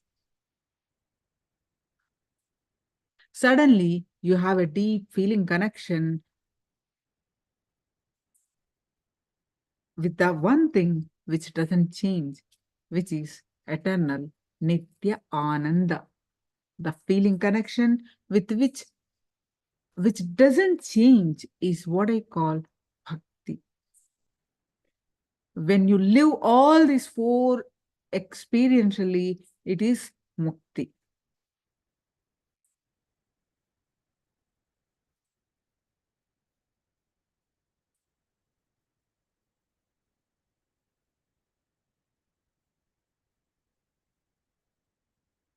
Continuously try to internalize the master's words.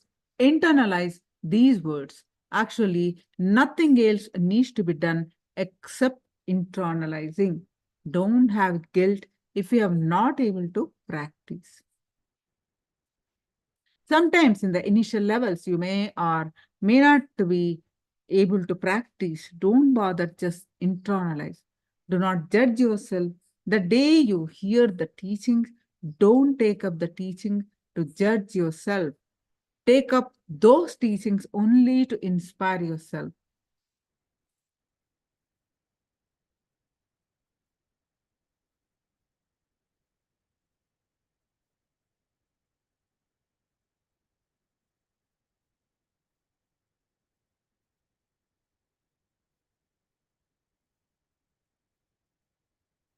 You will see automatically in your day-to-day life, whenever needed, those words will come up to as a support. They will express themselves in your life as an experience. You will be living in the enlightenment. You will be living as Jivan Muktas. So express Shakti, Buddhi, Yukti, and Bhakti.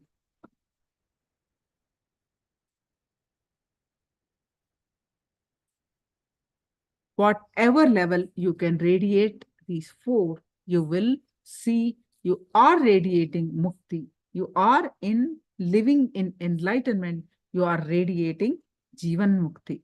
Now, you made a decision, then how you live enlightenment. Let's learn from Swamiji the 5 techniques or processes to help us live enlightenment. Live and radiate enlightenment.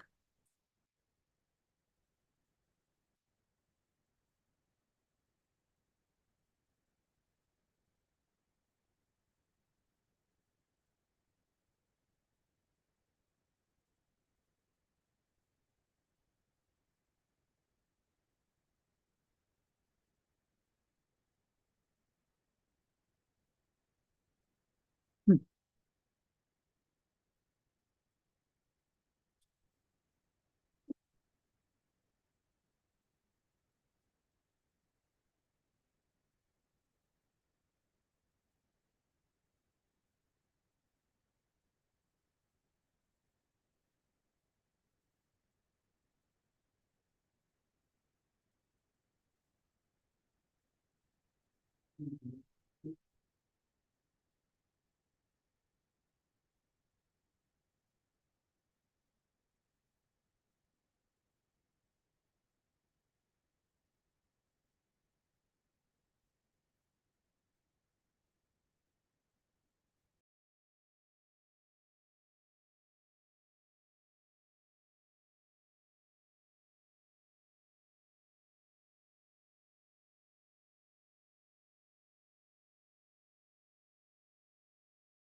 Now we're going to learn the 5 techniques to practice to live and radiate enlightenment.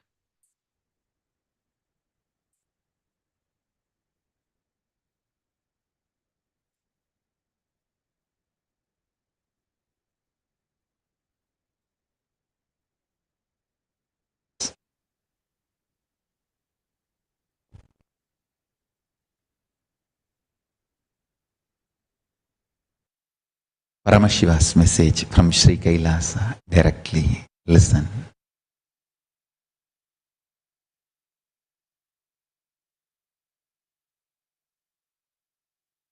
Intensify your inner space through any one of these methods. I'll describe the methods now. Just 5. Continuous, unbroken prayer.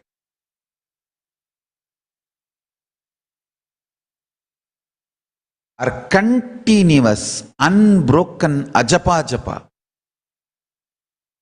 Continuous, unbroken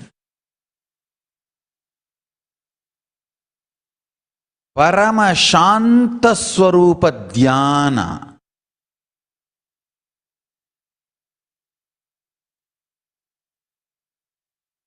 Continuous, unbroken oneness. Continuous, unbroken, unclutching. Understand?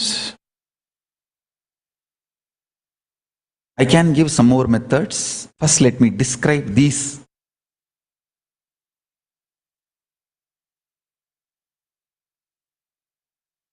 Use any one of this or all of it, no problem. See, sometimes you may feel that prayer is so deeply helping you. Do that.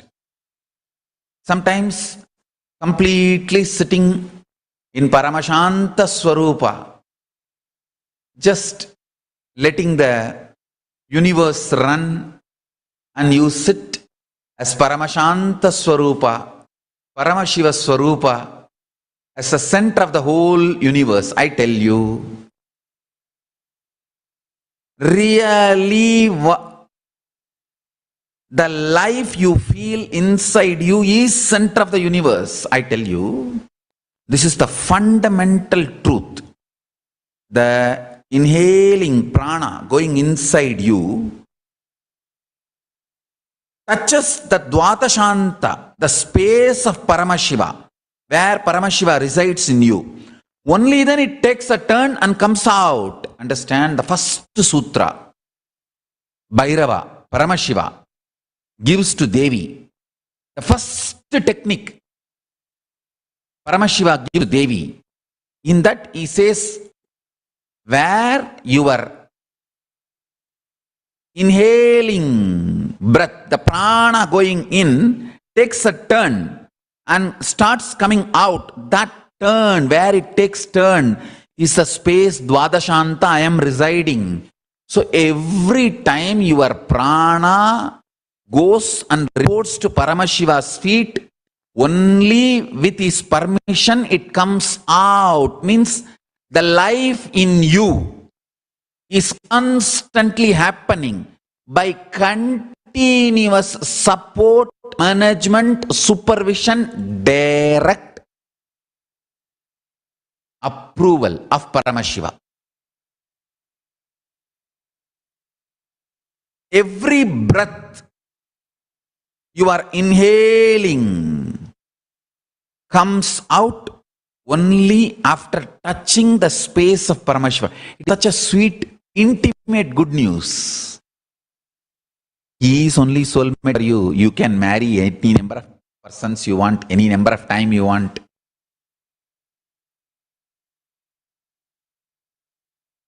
Sometimes you even marry, divorce, remarry someone else, and divorce person also, and remarry the same person you divorced.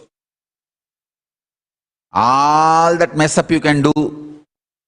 But soulmate is Paramashiva only. Understand? Paramashiva only is soulmate.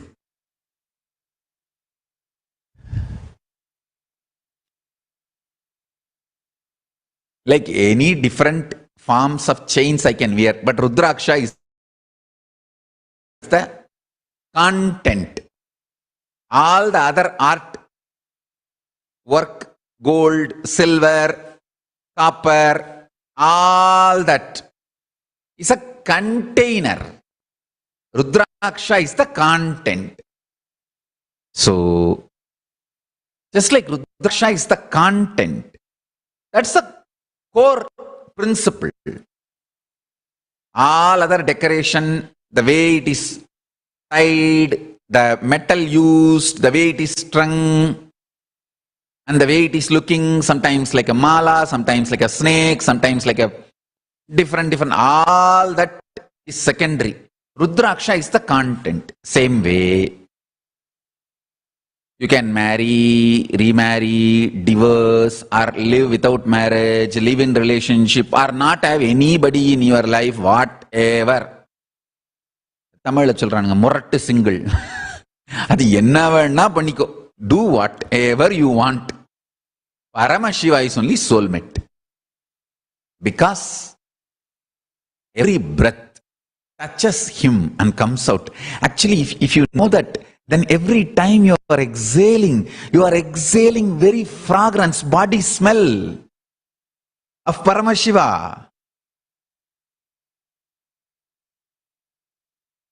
Just touch your exhaling hair and kiss it. Hey, it's coming from him. After touching his body, after smelling his body, it is literally his own fragrance. Understand?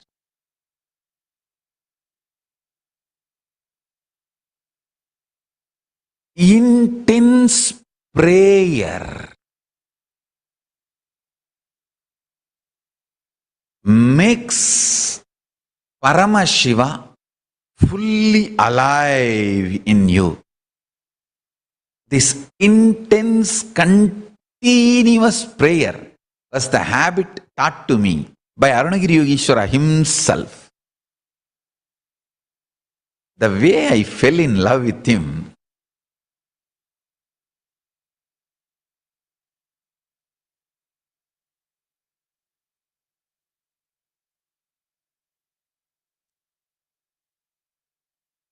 he himself personally gave me the instruction.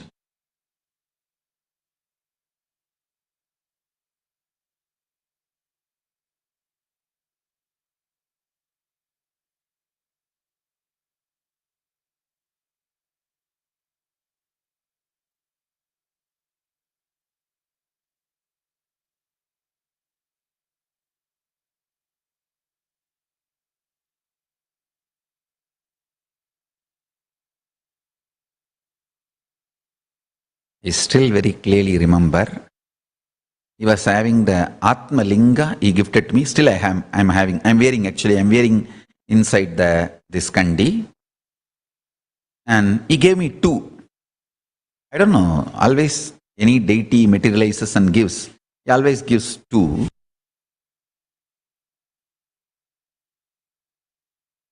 Listen. Arunagiri Yogeshwara himself kept the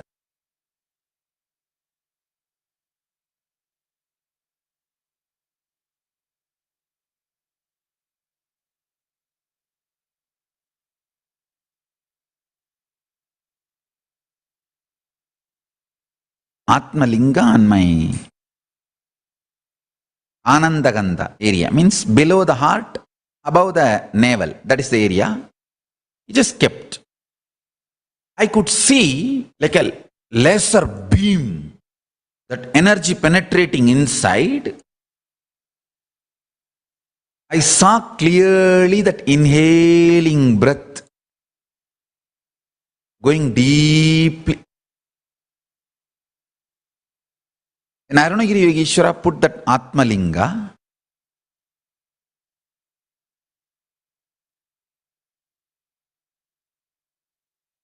in my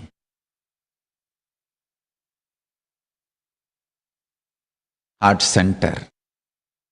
I should say, little below the heart and above the navel, that Anandagandha area. Like intense laser beam, like race. Energy was going inside. He asked me to close the eyes and see what is going on. I could see very clearly the inhaling prana, the breath goes in, gets converted into deeper and deeper and deeper pure form of existence, life energy. See, from the breath, deeper and deeper, the other components are stopped, filtered, like how the dust gets stopped in the nose itself. Even the air gets stopped at certain level. Only the life force, prana, is sucked separately from the air, and that prana, that pure life, goes and touches Paramashiva, then comes out as exhaling breath. See, this whole process, he showed me clearly. It goes straight into Ananda Gandha of Paramashiva himself. Understand? Every breath you inhale and exhale is directly connecting you to Paramashiva. And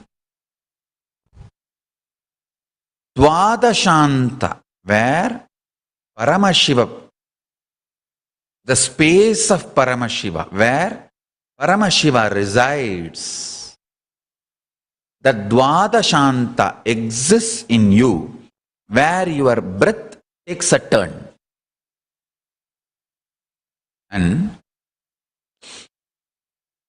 he taught me a very simple steps. I will repeat that simple steps as it is. He taught me in Tamil. I will translate as it is and tell you. I will tell in English. First he told me,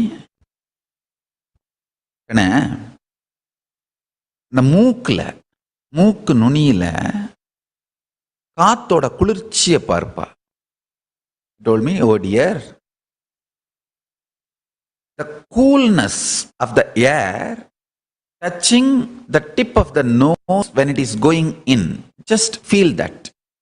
See that. Use the word parpa. See.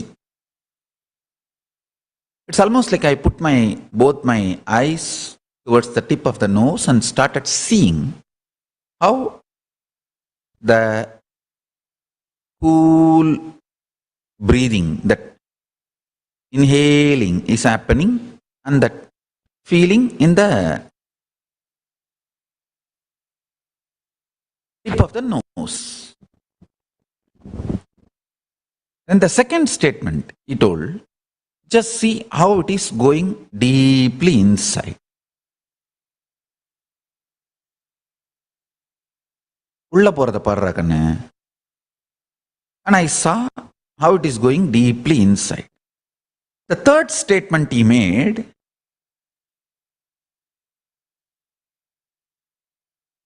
it was a sweet, beautiful statement. Listen.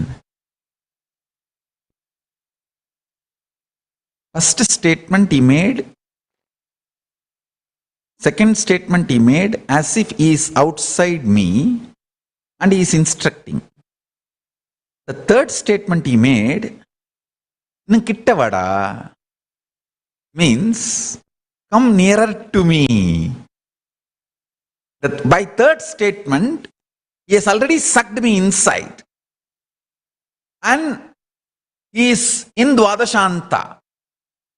In that sitting in that Dvadashanta, he is calling me inside. Listen. That is the spot where duality becomes Advaita, oneness. Please listen. Deep prayer or high awareness, all this becomes absolute oneness at one point. It may start as duality, dvandva, dvaita, but finally it ends in pure advaita.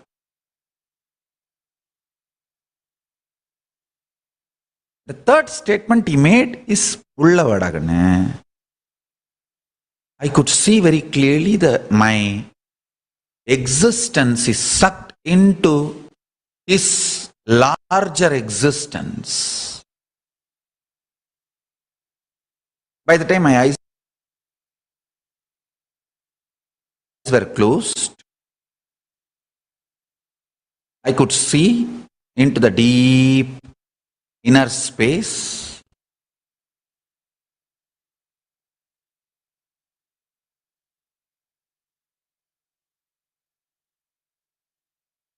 The fourth statement was more like a sweet smile in the face and like a welcoming, nodding the head.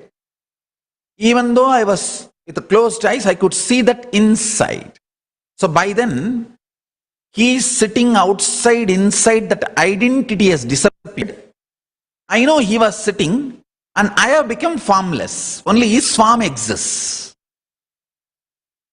So I could see only him, but there is no idea he is sitting outside me or inside me. And he was just smiling and nodding his head like a welcoming. I tell you, the understanding, cognitions he gave me, he is the Nithya component of me. Paramashiva. I declare my integrity to that ultimate reality existence. Sat. I declare my integrity to that exists. Ultimate existence.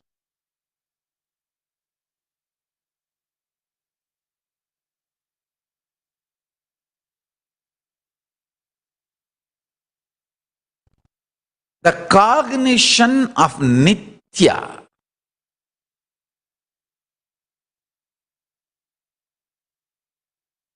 has happened. Understand? The initiation I am offering every week, Saturday, Sunday, the weekends, Siva Diksha, Visesha Diksha, Mahavagyopadesam, all these purposes to awaken the constant component in you, Nithya component, make you understand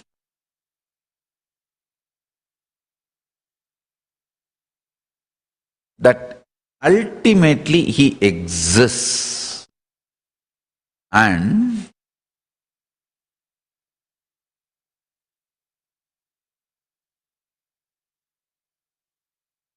the moment you declare your integrity to his existence, after that anything you do, like intense prayer, connecting with him, purifies you like anything. I tell you, every man talks to people outside and continuously does internal talking. If you talk to yourself, you will create so much pain, agony, frustration inside you. If you talk to the ultimate reality, Paramashiva, you will bring so much healing, feeling connection. And the beauty of talking to Paramashiva is constantly he will remind your higher existence and ultimate realities. I tell you, If you talk to yourself, even if you are successful, you are stupid man. Being a man is the most stupid thing. You are born as a man, going to live as a man, going to die as a man, human being. That is a waste of life. Stupidity.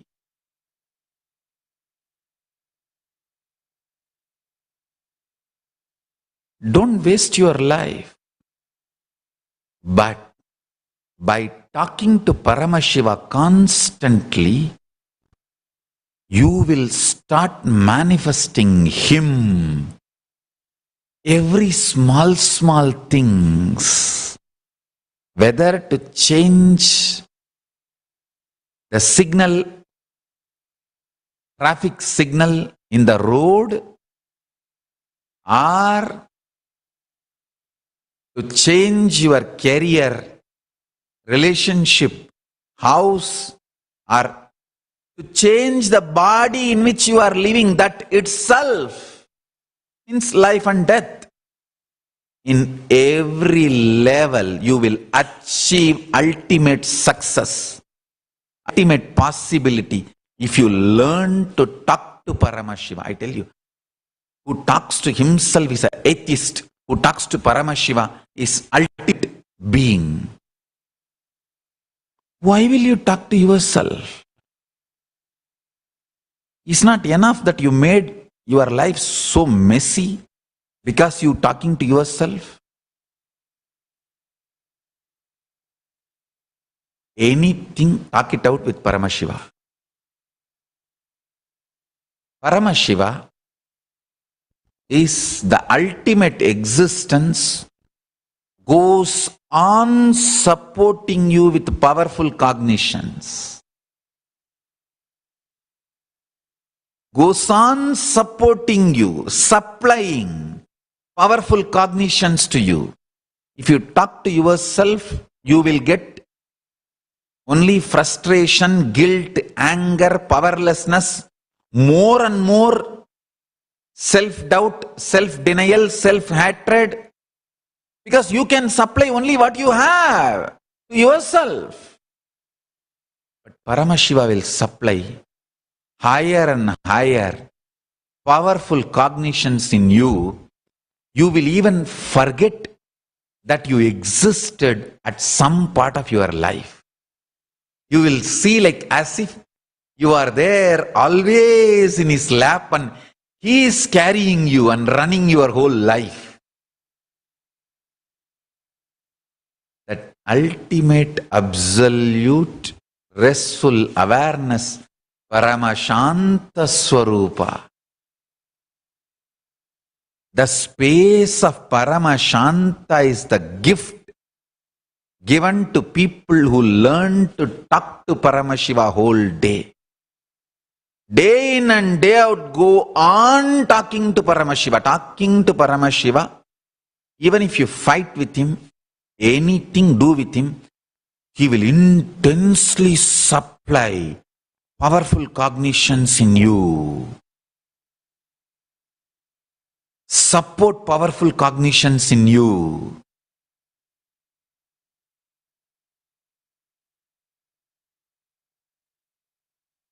If you learn to talk to Paramashiva, no destruction in your life will look as destruction. You will know clearly it is rejuvenation. If you are losing a job, you know better lifestyle, career, job, everything is waiting for you.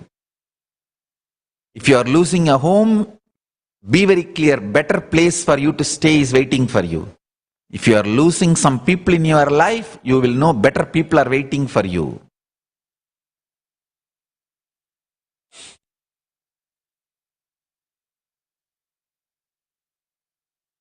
Anything will be rejuvenation, not destruction.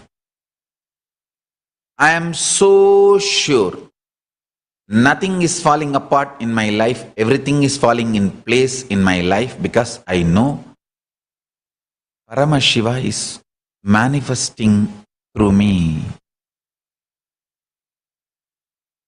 He is living through me. It is absolute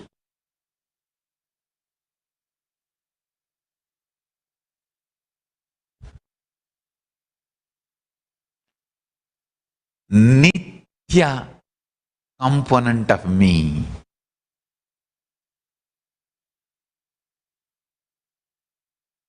Understand? Just like a G constant in the gravitational force of the planet Earth, the gravitational force of Tapoloka is Nithya. What you cognize as the ultimate source of your life is Nithya.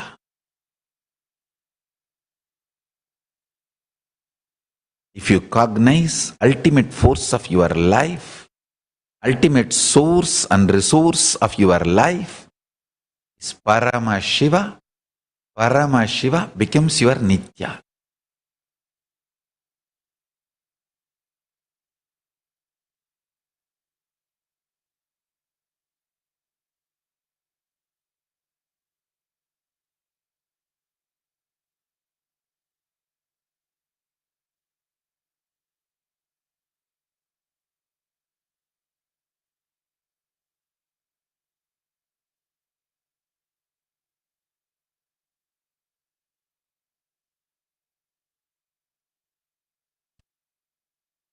Understand?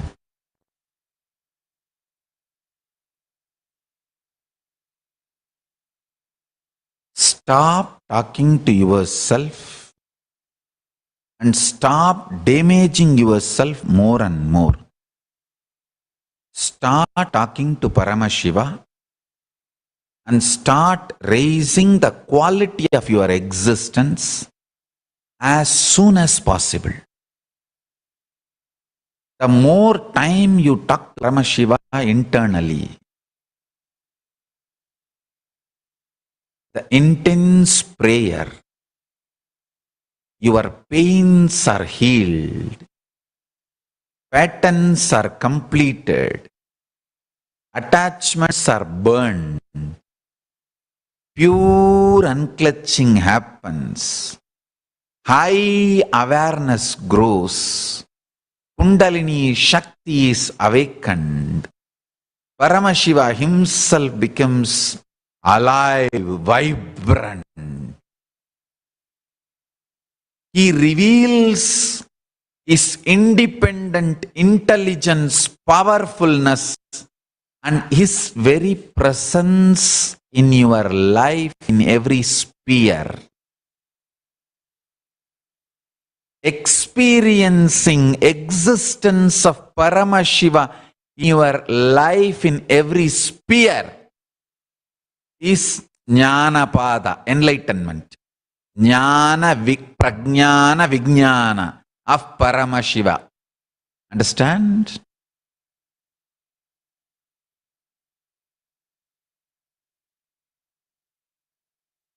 When I started my public life,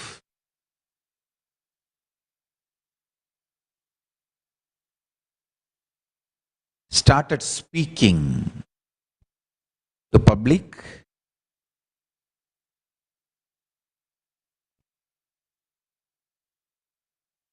the first thing my gurus have told me,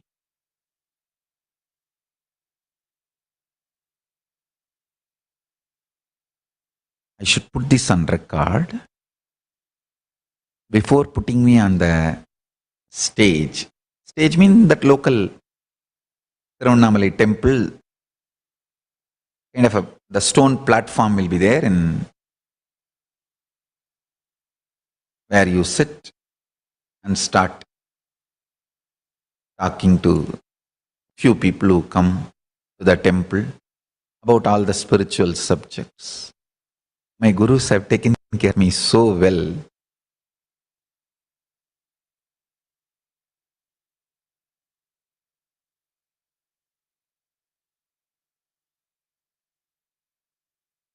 three instruction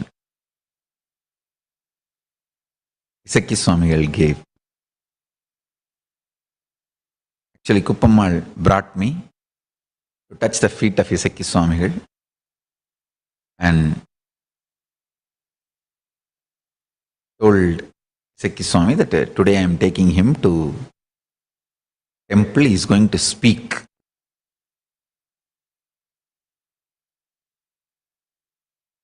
Then Isaki Swamigal looked at Kuppamal and asked, "Enna pesa porudhu?" Means what it is going to talk. He was referring in Enna pesa porudhu. Then Kuppamal said in Tamil, "Aanmigama pesum. Something about spirituality will speak."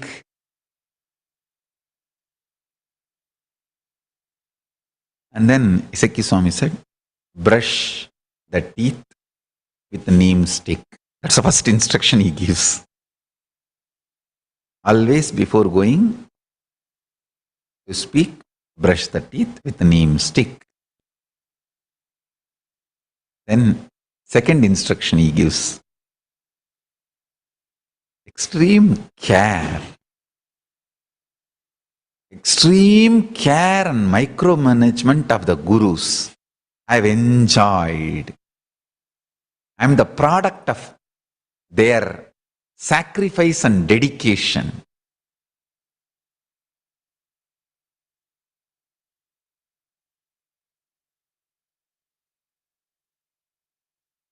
Only when you don't have father, you will understand how much he means.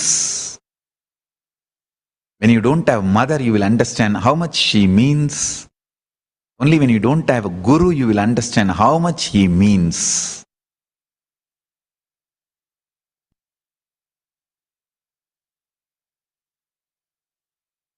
I know how much my gurus mean for me. Second instruction he gives.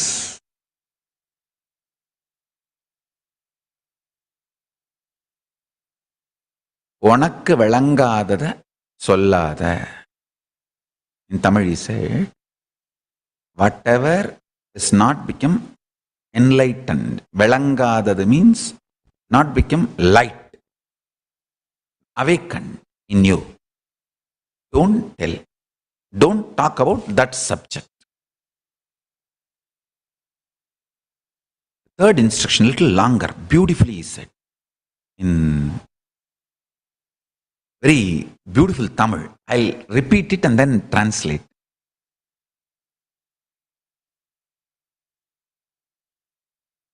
அறிவாளியா காட்டணும்னோ அசலா காட்டணும்னோ சத்தியத்து நேர்மைய சாய்க்காத.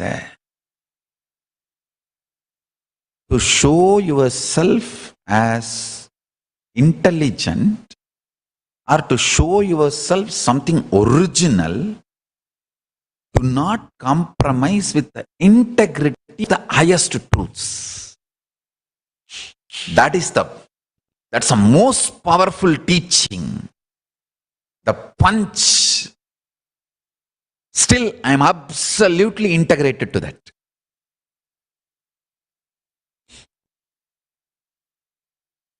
To show that you are intelligent or to show you have something original, do not compromise with the truth of the ultimate. That is something extraordinary. I tell you.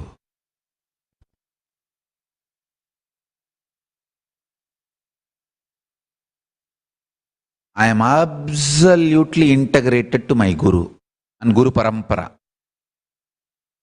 And all these three instructions.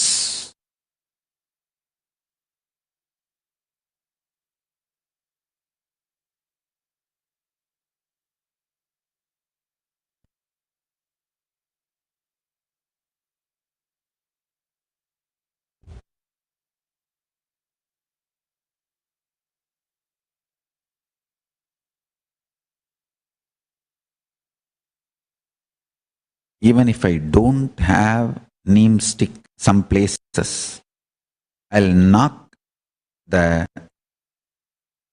temple. See this zone, whichever you remember, taste you remember and knock, that liquid will fall in your tongue. It's one of the power. If you want the nectar, remember Ganapati and knock this point. The nectar will drop in your tongue. Anything you remember, just remember and knock this point, that juice will get into your body. So even if I don't the neem stick, I will do that and get that neem juice and then brush my teeth, only then come for satsang. Because some places when I travel, I do not get the neem stick. So I tell you,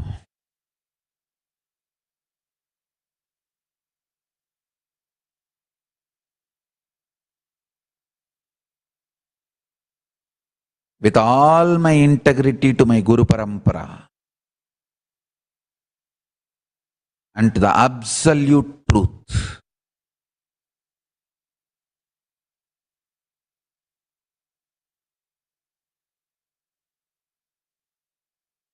constant prayer, talking to Paramashiva, raises the very intensity and frequency of your consciousness.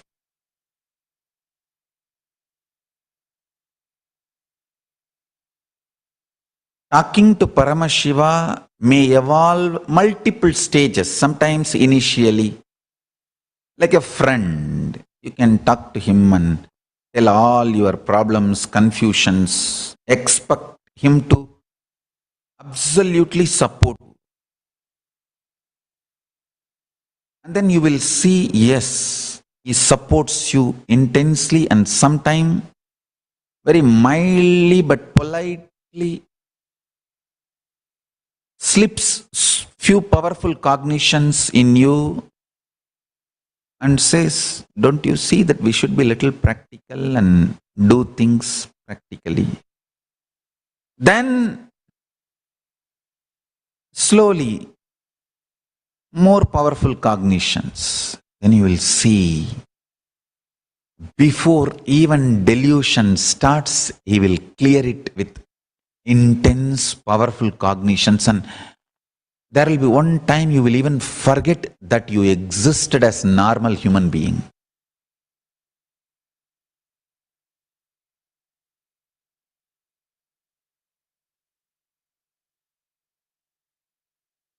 I had Guru. After I lost them, I know how much they mean to my life. Same way, if you had Guru and lost due to some reason, whether Guru leaves the body or you leave the Guru because of your delusion.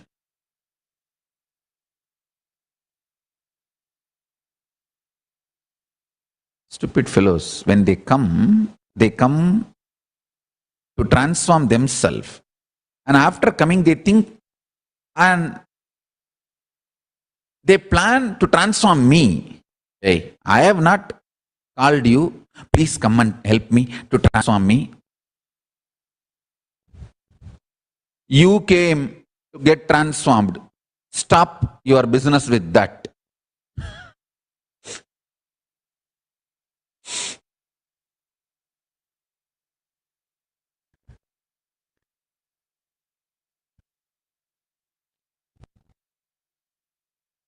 They try to transform me.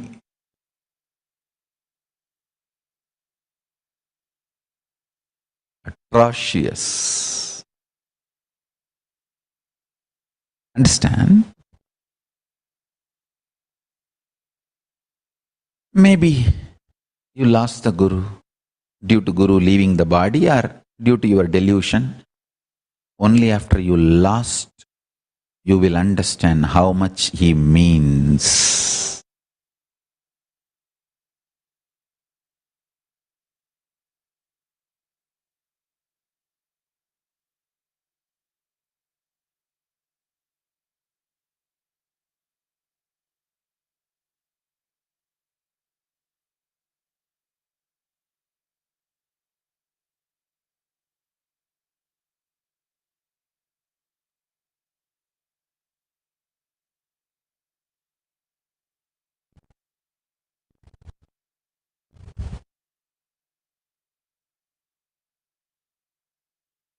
Every one of us are talking within ourselves.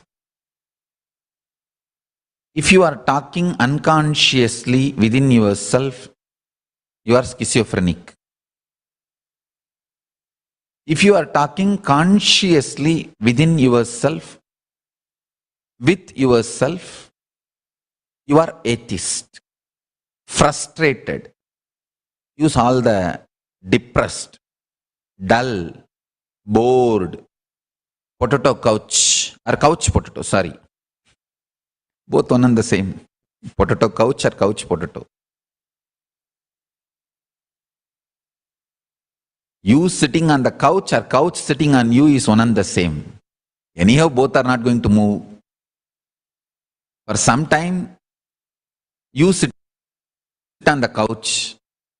After some time, it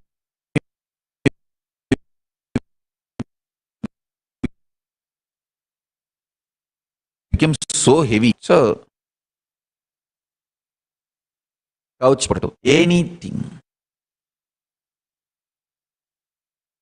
You can use all those bad words for the people who talk to themselves continuously.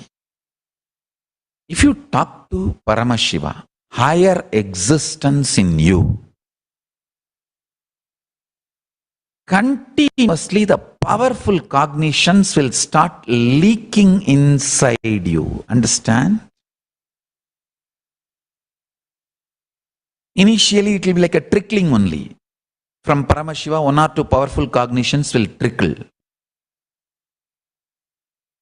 If you are worried about losing some object, losing some status, losing some persons, or losing health, or whatever, or you want to have something, when you start talking to Paramashiva, the powerful cognitions will start trickling in. Initially, you will doubt, suspect the trickling powerful cognitions. Is it really from Paramashiva or is it from me, my own?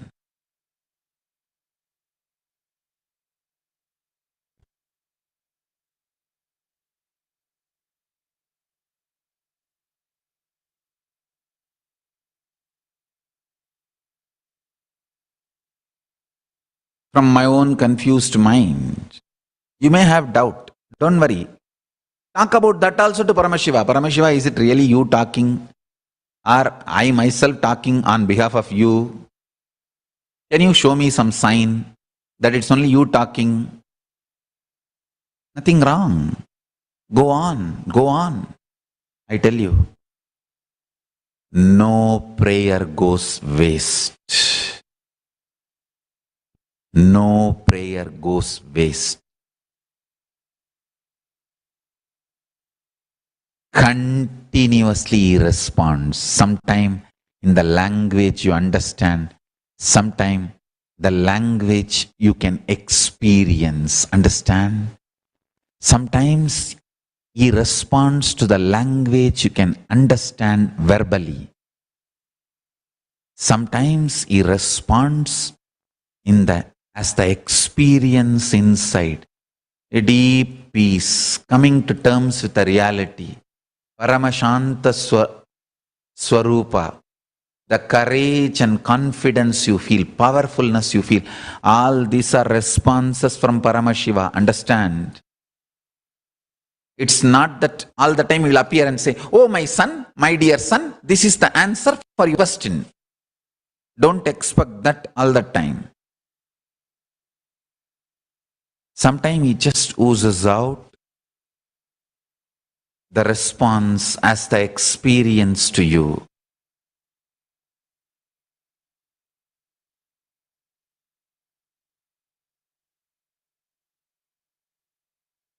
Once it really happened, I was carving a deity. I think 2003. That Stapati who was helping me is still alive.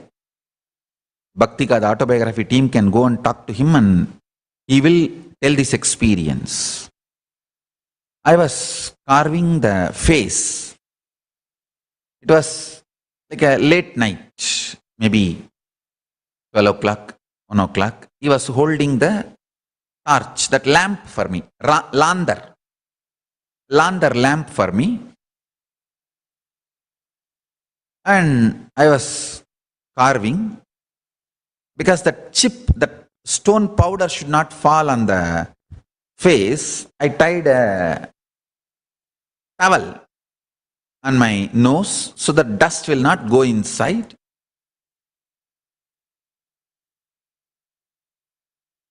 And slowly I was carving the face.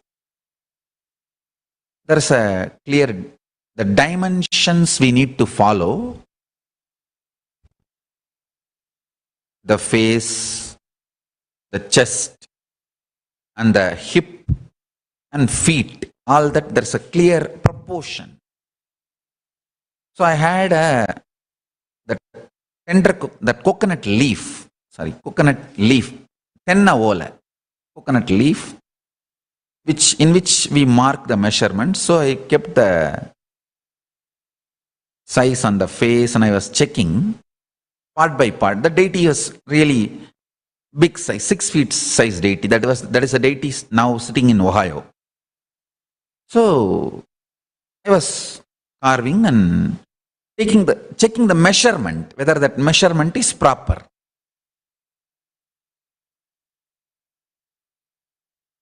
I checked the face and then went up to neck and chest, hip, and went up to the feet.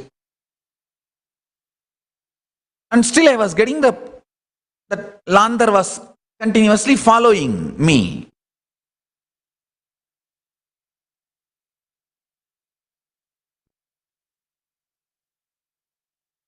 Maybe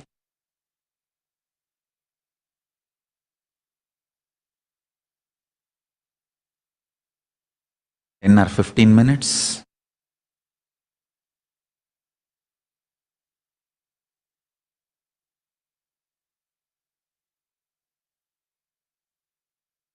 After I finished the measurement, I put that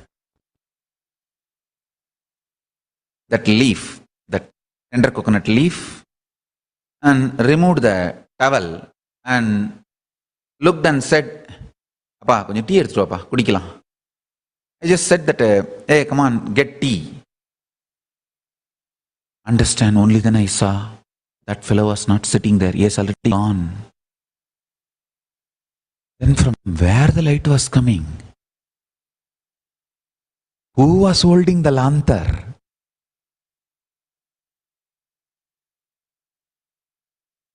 For my disciples, I am clearly telling you, I was intensely talking to Paramashiva and asking him, please come as you exist. Let the Samudriga Lakshana of this deity match with your Samudriga. Please reside in this so you can manifest and bless the whole world. And that is the way I was talking and measuring every inch, every part. Whether Landar was physically moving in the sky or my eyes have developed the ability to see in the dark, all these analysis let the atheists do, trolls do. To my disciples, I want to tell you guys, Paramashiva held the lantar at least for that 15 minutes after he left.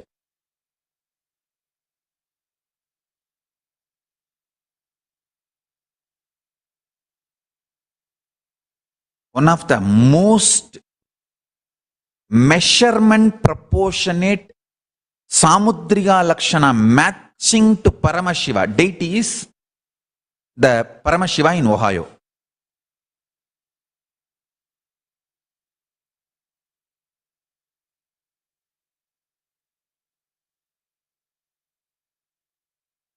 That Samudriga Lakshanam matching.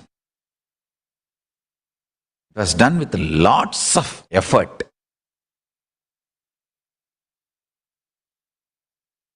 Because I wanted to set a standard how our temple deity should be.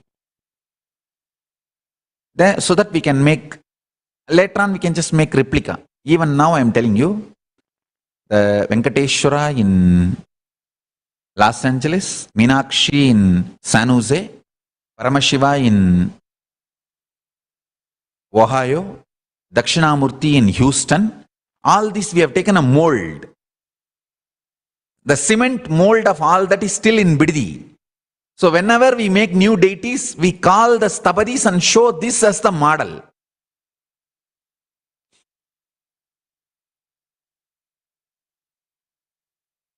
This only we show as a model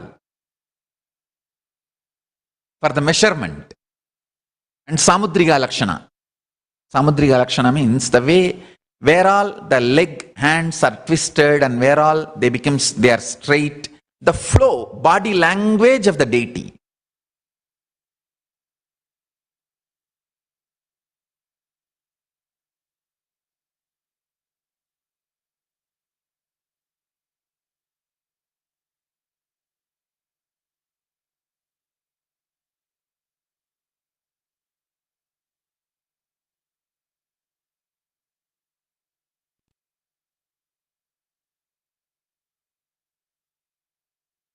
Paramashiva in Ohio is literally embodiment of Paramashiva. He himself carved himself. He himself carved himself.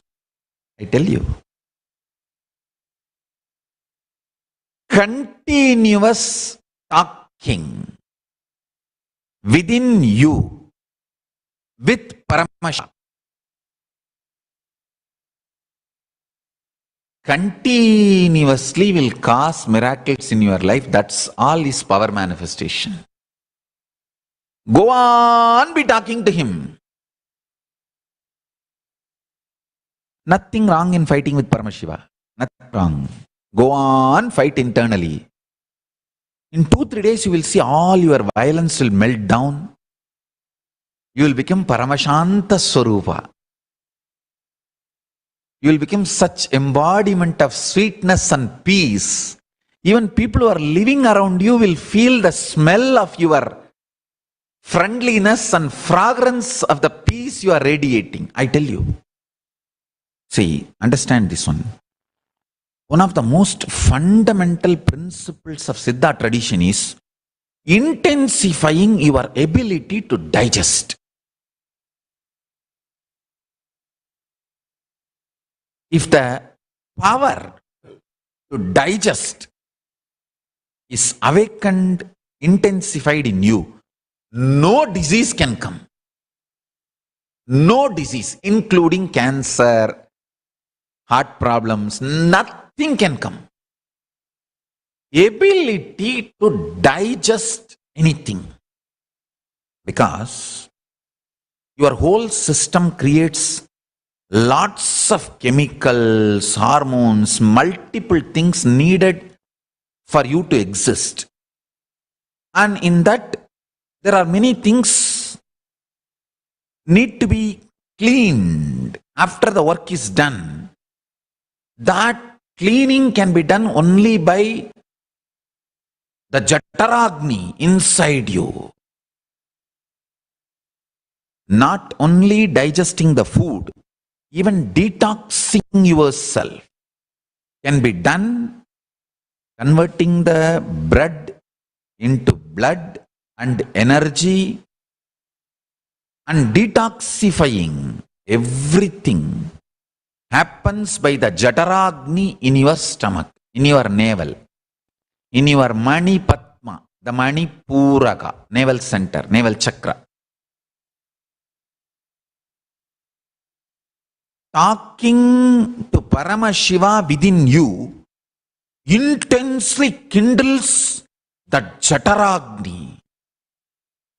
The Jataragni becomes Paramashivagni. I tell you. Try this.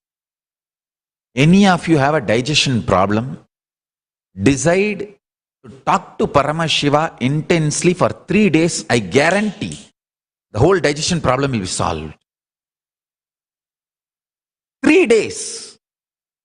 Go on be praying and talking to Paramashiva. Tell all your problems, all your complaints. You can ask anything you want. Go on be asking intensely. I tell you.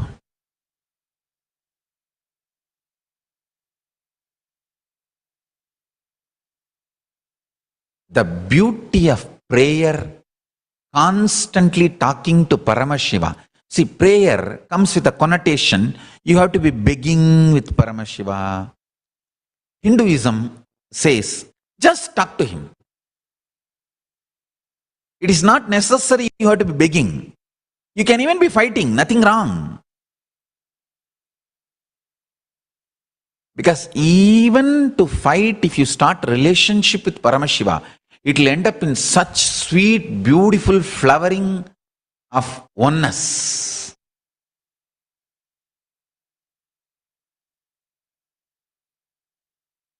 Nothing is wrong. Just connect with Paramashiva.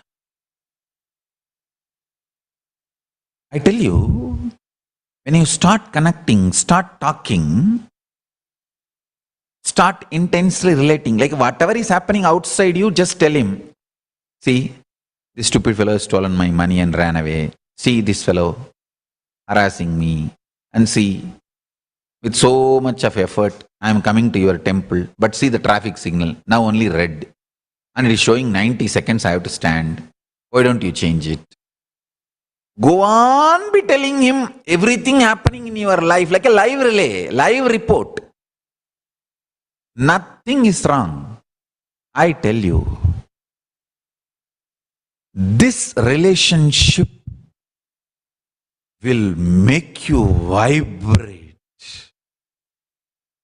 in the very frequency of Paramashiva just in few days. You just know the moment you remember he is there. Even before you remember he is there. And he is making you remember him and becoming him. Tannai thane ninaindu ninaivutti tannil thane karaindu thaan thane aai nirkum tannmaya paramburul Paramashivam. He will remind himself to you and he will remember himself to himself and he will stay within himself and he becomes himself. The intensity, frequency, the vibration, you will start existing. If I teach this one habit to all my Gurukul kids, I will feel that I have done the best to my kids.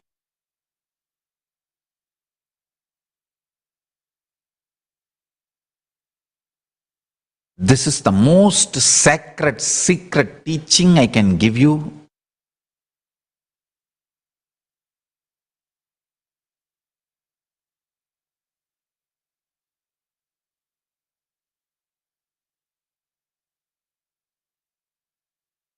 See, many times, devotees make me melt by their devotion.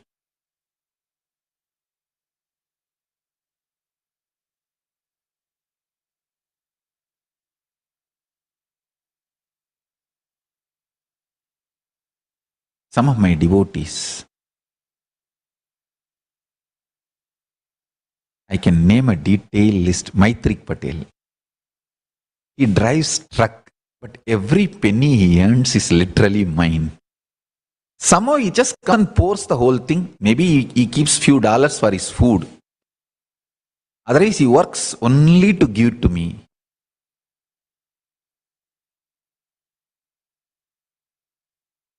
I can name the long list.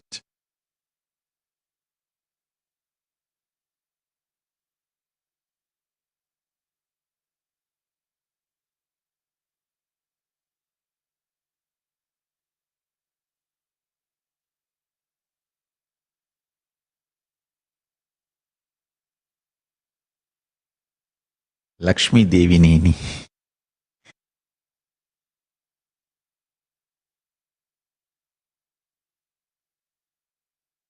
Some people do business only to fund me, nothing else. They have no personal ambition. Just to fund, I have to fund Swamiji.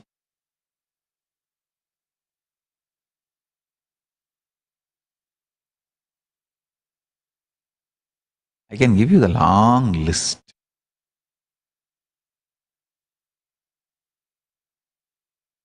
I don't want this opposite gang to harass them. That is why I am not telling all the names.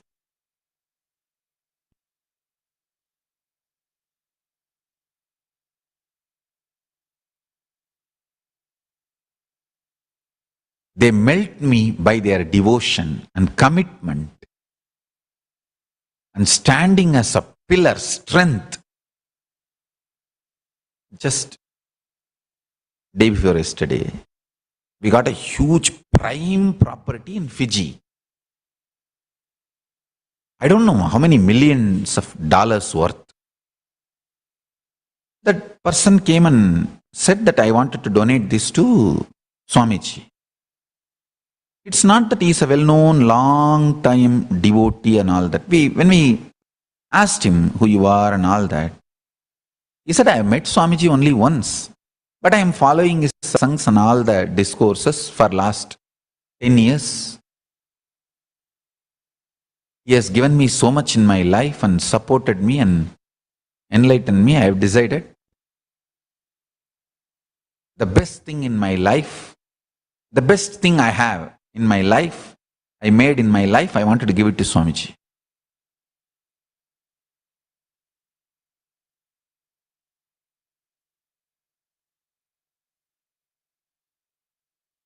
I wanted Swamiji to make an embassy of Kailasa here. Of course, we are going to do that work, all that is different. But he made me melt by his devotion and commitment. I tell you, all the devotees who make me melt by your devotion and commitment, if I have to give you some secret, sacred, secret, sweet, important teaching to show my love and my gratitude to all of you for standing up with me, take this teaching. This is what I will give you. Continuously, intensely, go on be talking to Paramashiva.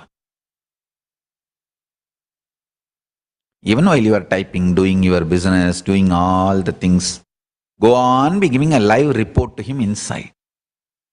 It will become actually a lifestyle, charya. And you will see everything becomes so sweet. All the fear is sucked out of your life. There's no toxins. Absolute existence. All that confidencelessness, powerlessness, anxiety. Oh, what will happen here? What will happen to that? What will happen? All that will just be completely sucked away from you, taken away from you, burnt away.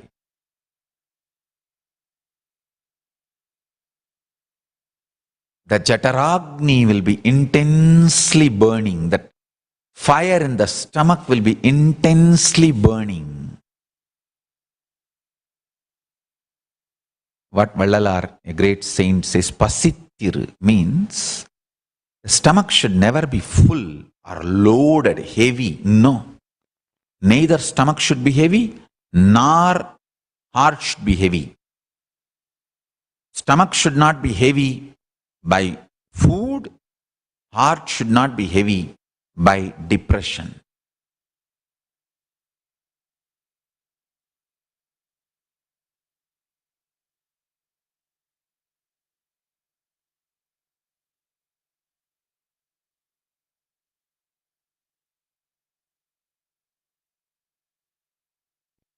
That state of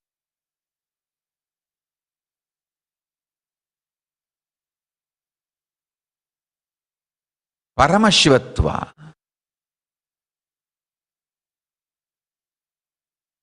will be intensely radiating in you. I tell you, Paramashiva is residing in you is not a technique that you remember and then by continuous remembrance is awakened. No, it's a reality. Whether you remember or not, he exists. If you remember, you will manifest it. That's all. It's a reality.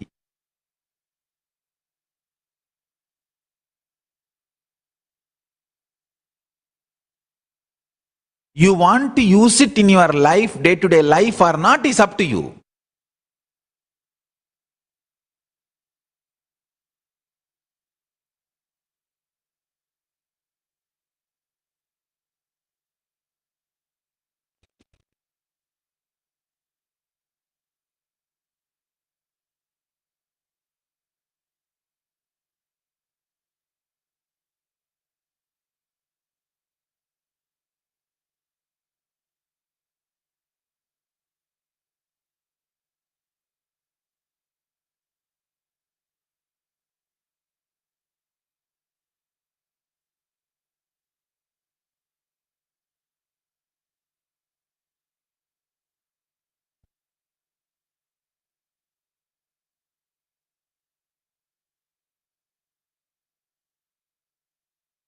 Intense prayer,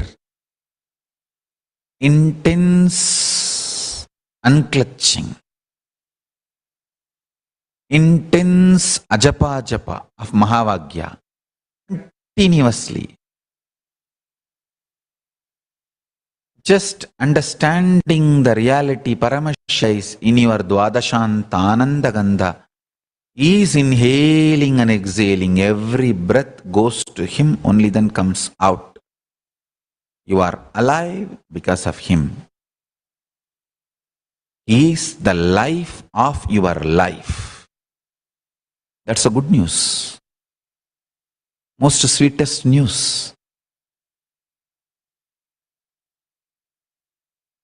Remembering this powerful cognition and inhaling and exhaling as Paramashiva.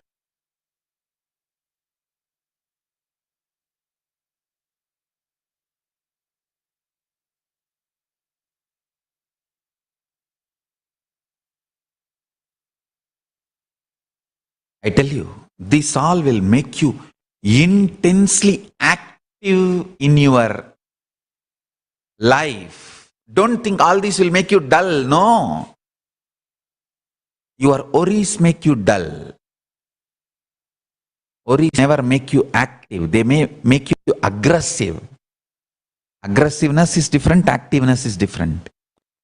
The peace makes you active. Worries and depression makes you aggressive, not active.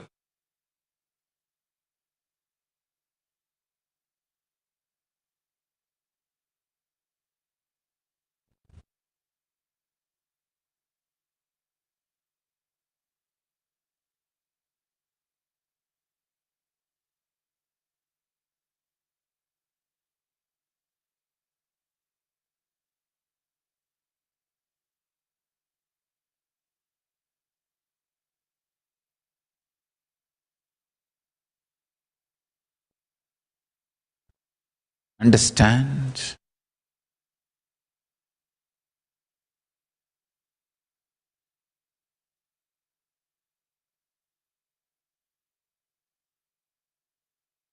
Intensity of your existence and the frequency, vibration of your existence, if that goes up, everything you want in your life starts manifesting as reality.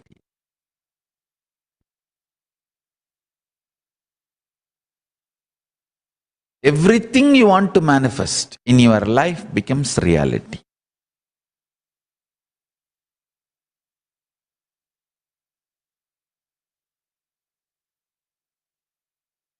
You can use any one of this. Intense constant prayer, intense constant ajapa, of Mahavagya, intense, constant cognition of Paramashiva is inhaling and exhaling inside you.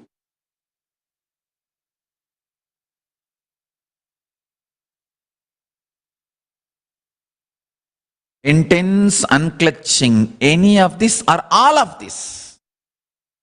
Sometimes you can be unclutching, sometimes you can be sitting as Paramashanta Swarupa. Just Paramashiva is inhaling and exhaling inside you. He is acting and reacting. There is no your personal reactionary assumptions alive. Only He is actions and reactions are alive in you. Your personal reactionary assumptions are violence. If you surrender them to Paramashiva,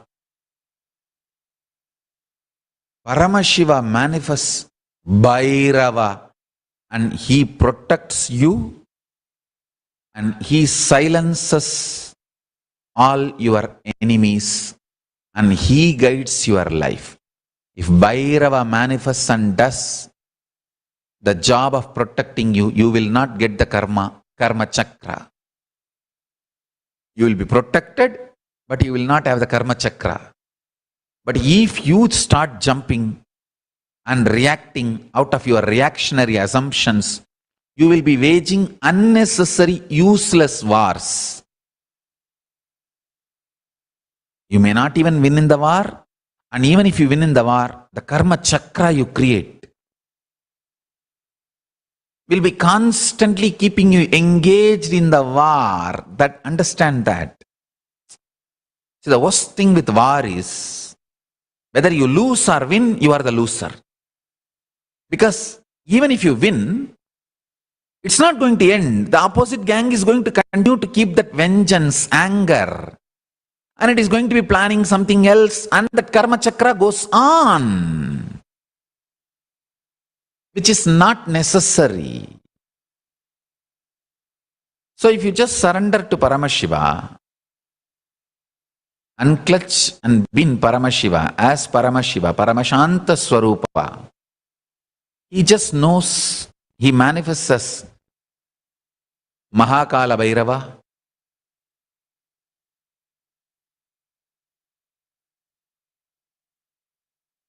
Clears all the negativity, enmity, and he plays his own perfect strategy.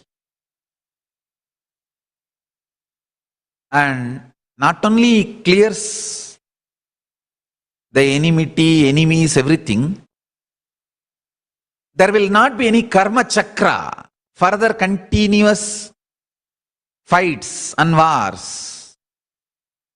He knows how to protect you and he knows how to keep the enemies away. They may get engaged in something else and they will forget you. Understand?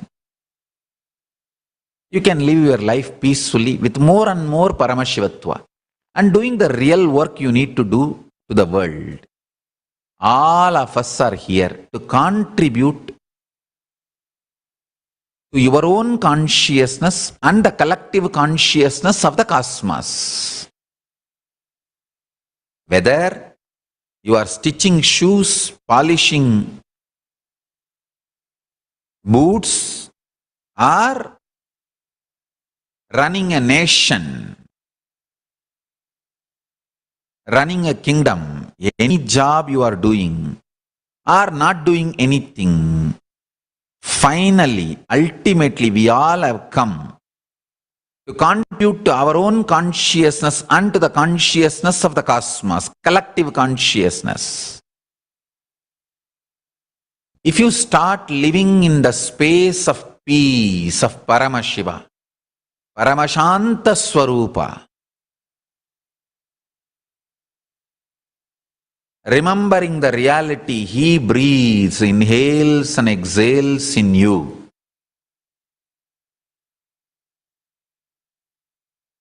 With the eternal bliss and peace.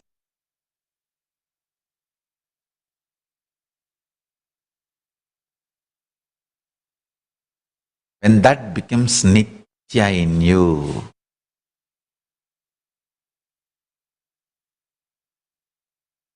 the very quality of your existence goes up.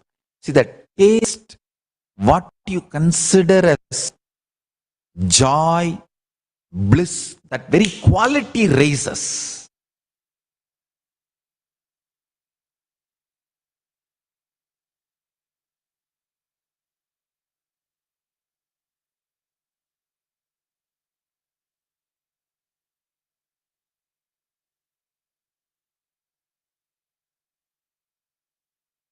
You become beautiful to yourself and to everyone around you. You become too cute to yourself. You yourself will start feeling, oh, I am so cute. And everyone around you will start feeling that, oh, he's so cute.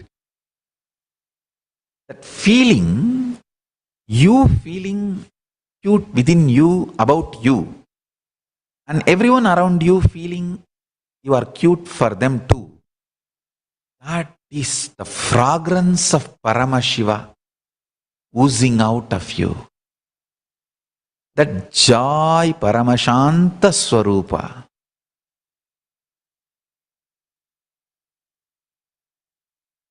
Even if you scream, people will feel that it's like a child throwing tantrum. Not any vengeance, poisonous.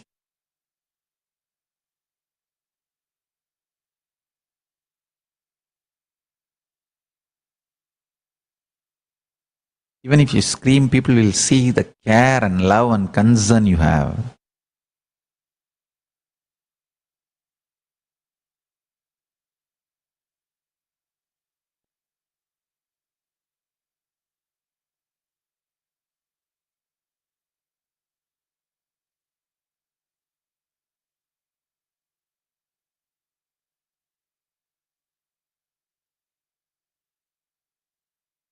Today I'll initiate all of you into all these 5. Intense, unbroken, continuous talking to Paramashiva. I'll call this in Sanskrit Upasana. Means sitting with Paramashiva. All the time you are with Paramashiva.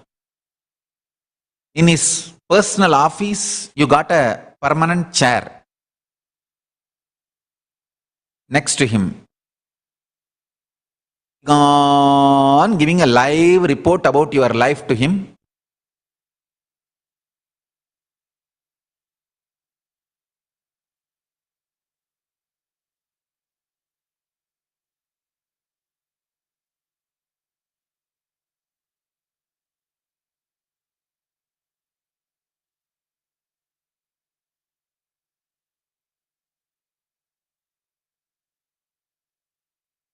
Second, intense, continuous, ajapa. Constantly, whenever you remember. See, sometimes after a few hours of prayer, you may feel there's nothing to report now. Then start ajapa. And after some time, ajapa may look monotonous. Sit as Paramashanta Swarupa, Paramashiva, inhaling and exhaling. All this will just change your very consciousness, and it will manifest intense, strong nuclear force in you. I tell you, the Paramashiva who is sitting in your Dwadashanta, inside the Ananda Gandha, is a strong nuclear force. Just even one bit oozing out will just turn the whole life and make it KAILASA for you.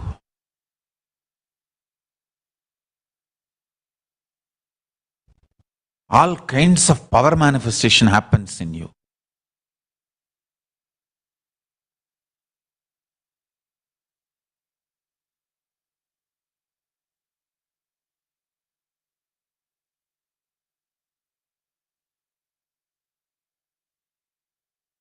Remember the strong nuclear force of Kailasa in you, Paramashiva, sitting in eternal bliss and smiling with the Saumya face, inhaling, exhaling through your body. Every breath goes to him and comes back.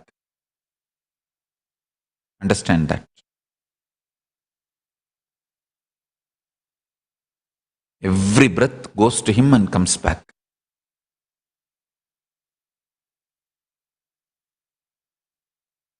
And intense unclutching.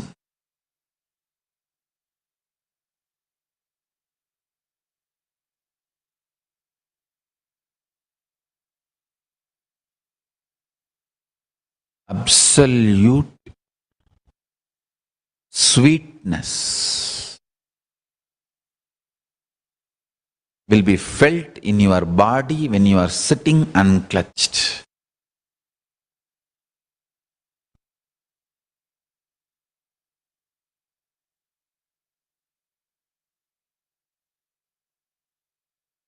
I'll initiate all of you into all these 5, and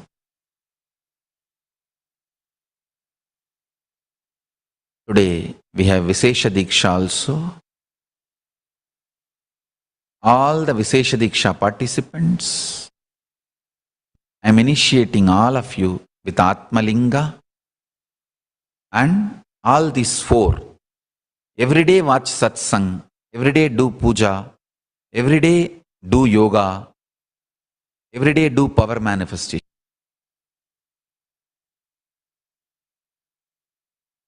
So, I'll start the process, Vishesha Diksha process, by the grace of Paramashiva.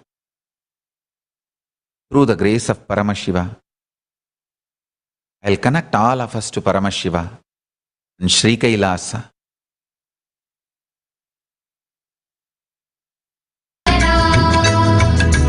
Om Siva Siva Siva, Om Siva Siva Siva Sankara. Om Siva Siva Siva, Om Siva Siva Siva Sankara.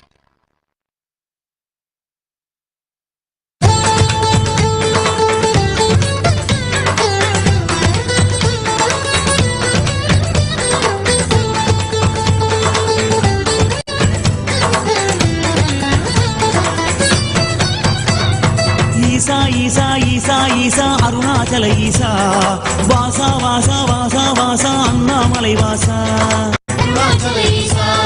நேசா நேசா நேசா நேசா Unnamulai நேசா காடா இடை காட்டு சித்தா மௌன உபதேசா அண்ணாமலை வாசா லிங்கா லிங்கா அருவும் குருவும் ஆன அஷ்டலிங்கா லிங்கோத்பவனை அயனறி தேட எழுந்த அக்னிலிங்கா அருணாச்சல ஈசா அப்புலிங்கா இந்திரலிங்கா சந்திர குபேரலிங்கா எப்படி அன்பர் அழைப்பார் அப்படி யாகும் வருணலிங்கா அண்ணாமலை வாசா ஹரவோம் ஹர சிவவோம் உன்னருளால் பிறந்தோம் அறிவோம் துணை மறவோம்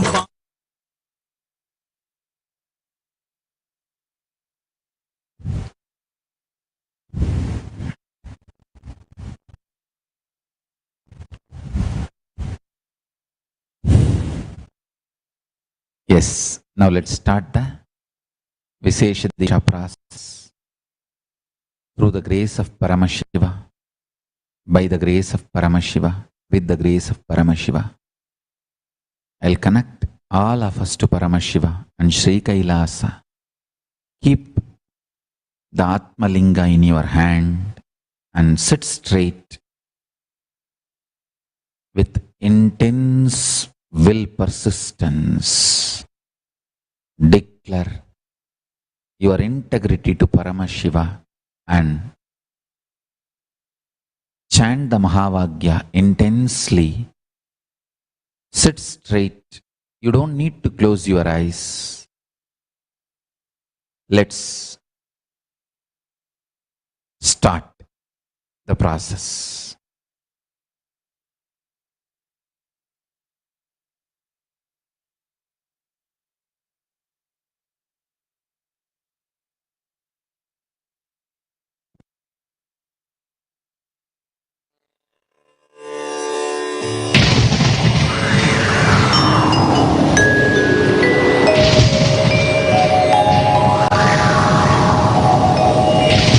கருணார்ணவமாய் கருதக்கதி நல்கும் Arunachal சிவமேதா.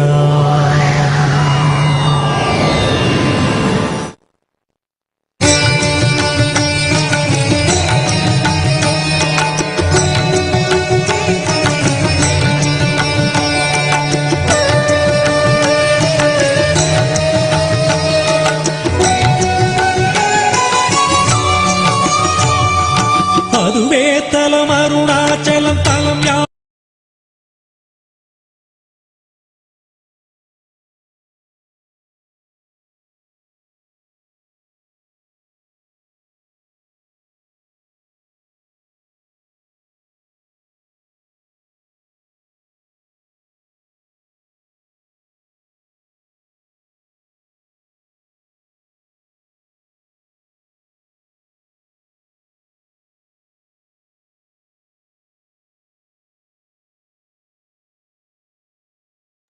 So please pen down.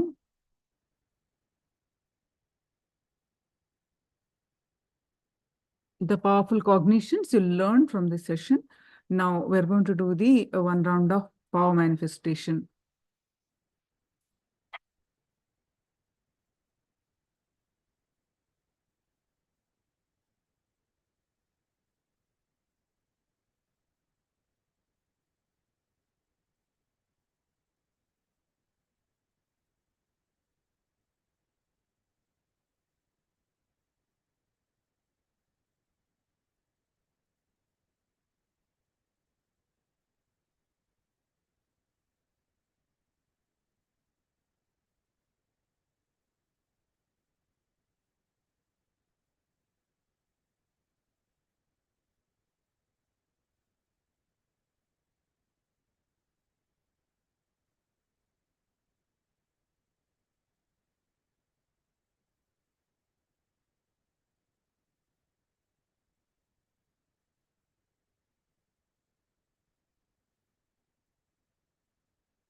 Make Paramashiva as my fuel.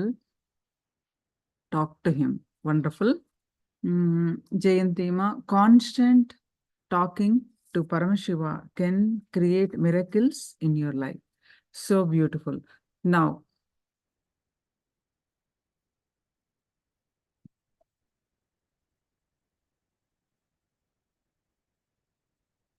we're going to do the remote vision, distant vision, to manifest the power of remote vision. Now, I'm going to keep some 5 objects right across towards my right side. Scan through your third eye and find out what are those objects. Now, please sit straight with your head, neck, back, straight line.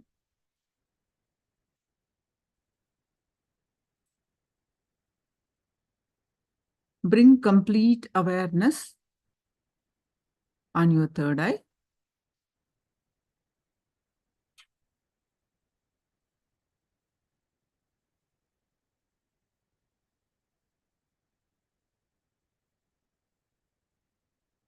Any thoughts, just let it come, let it go. Fill your inner space with Swamiji's form with complete awareness. And with this space, start chanting the Mahavakya.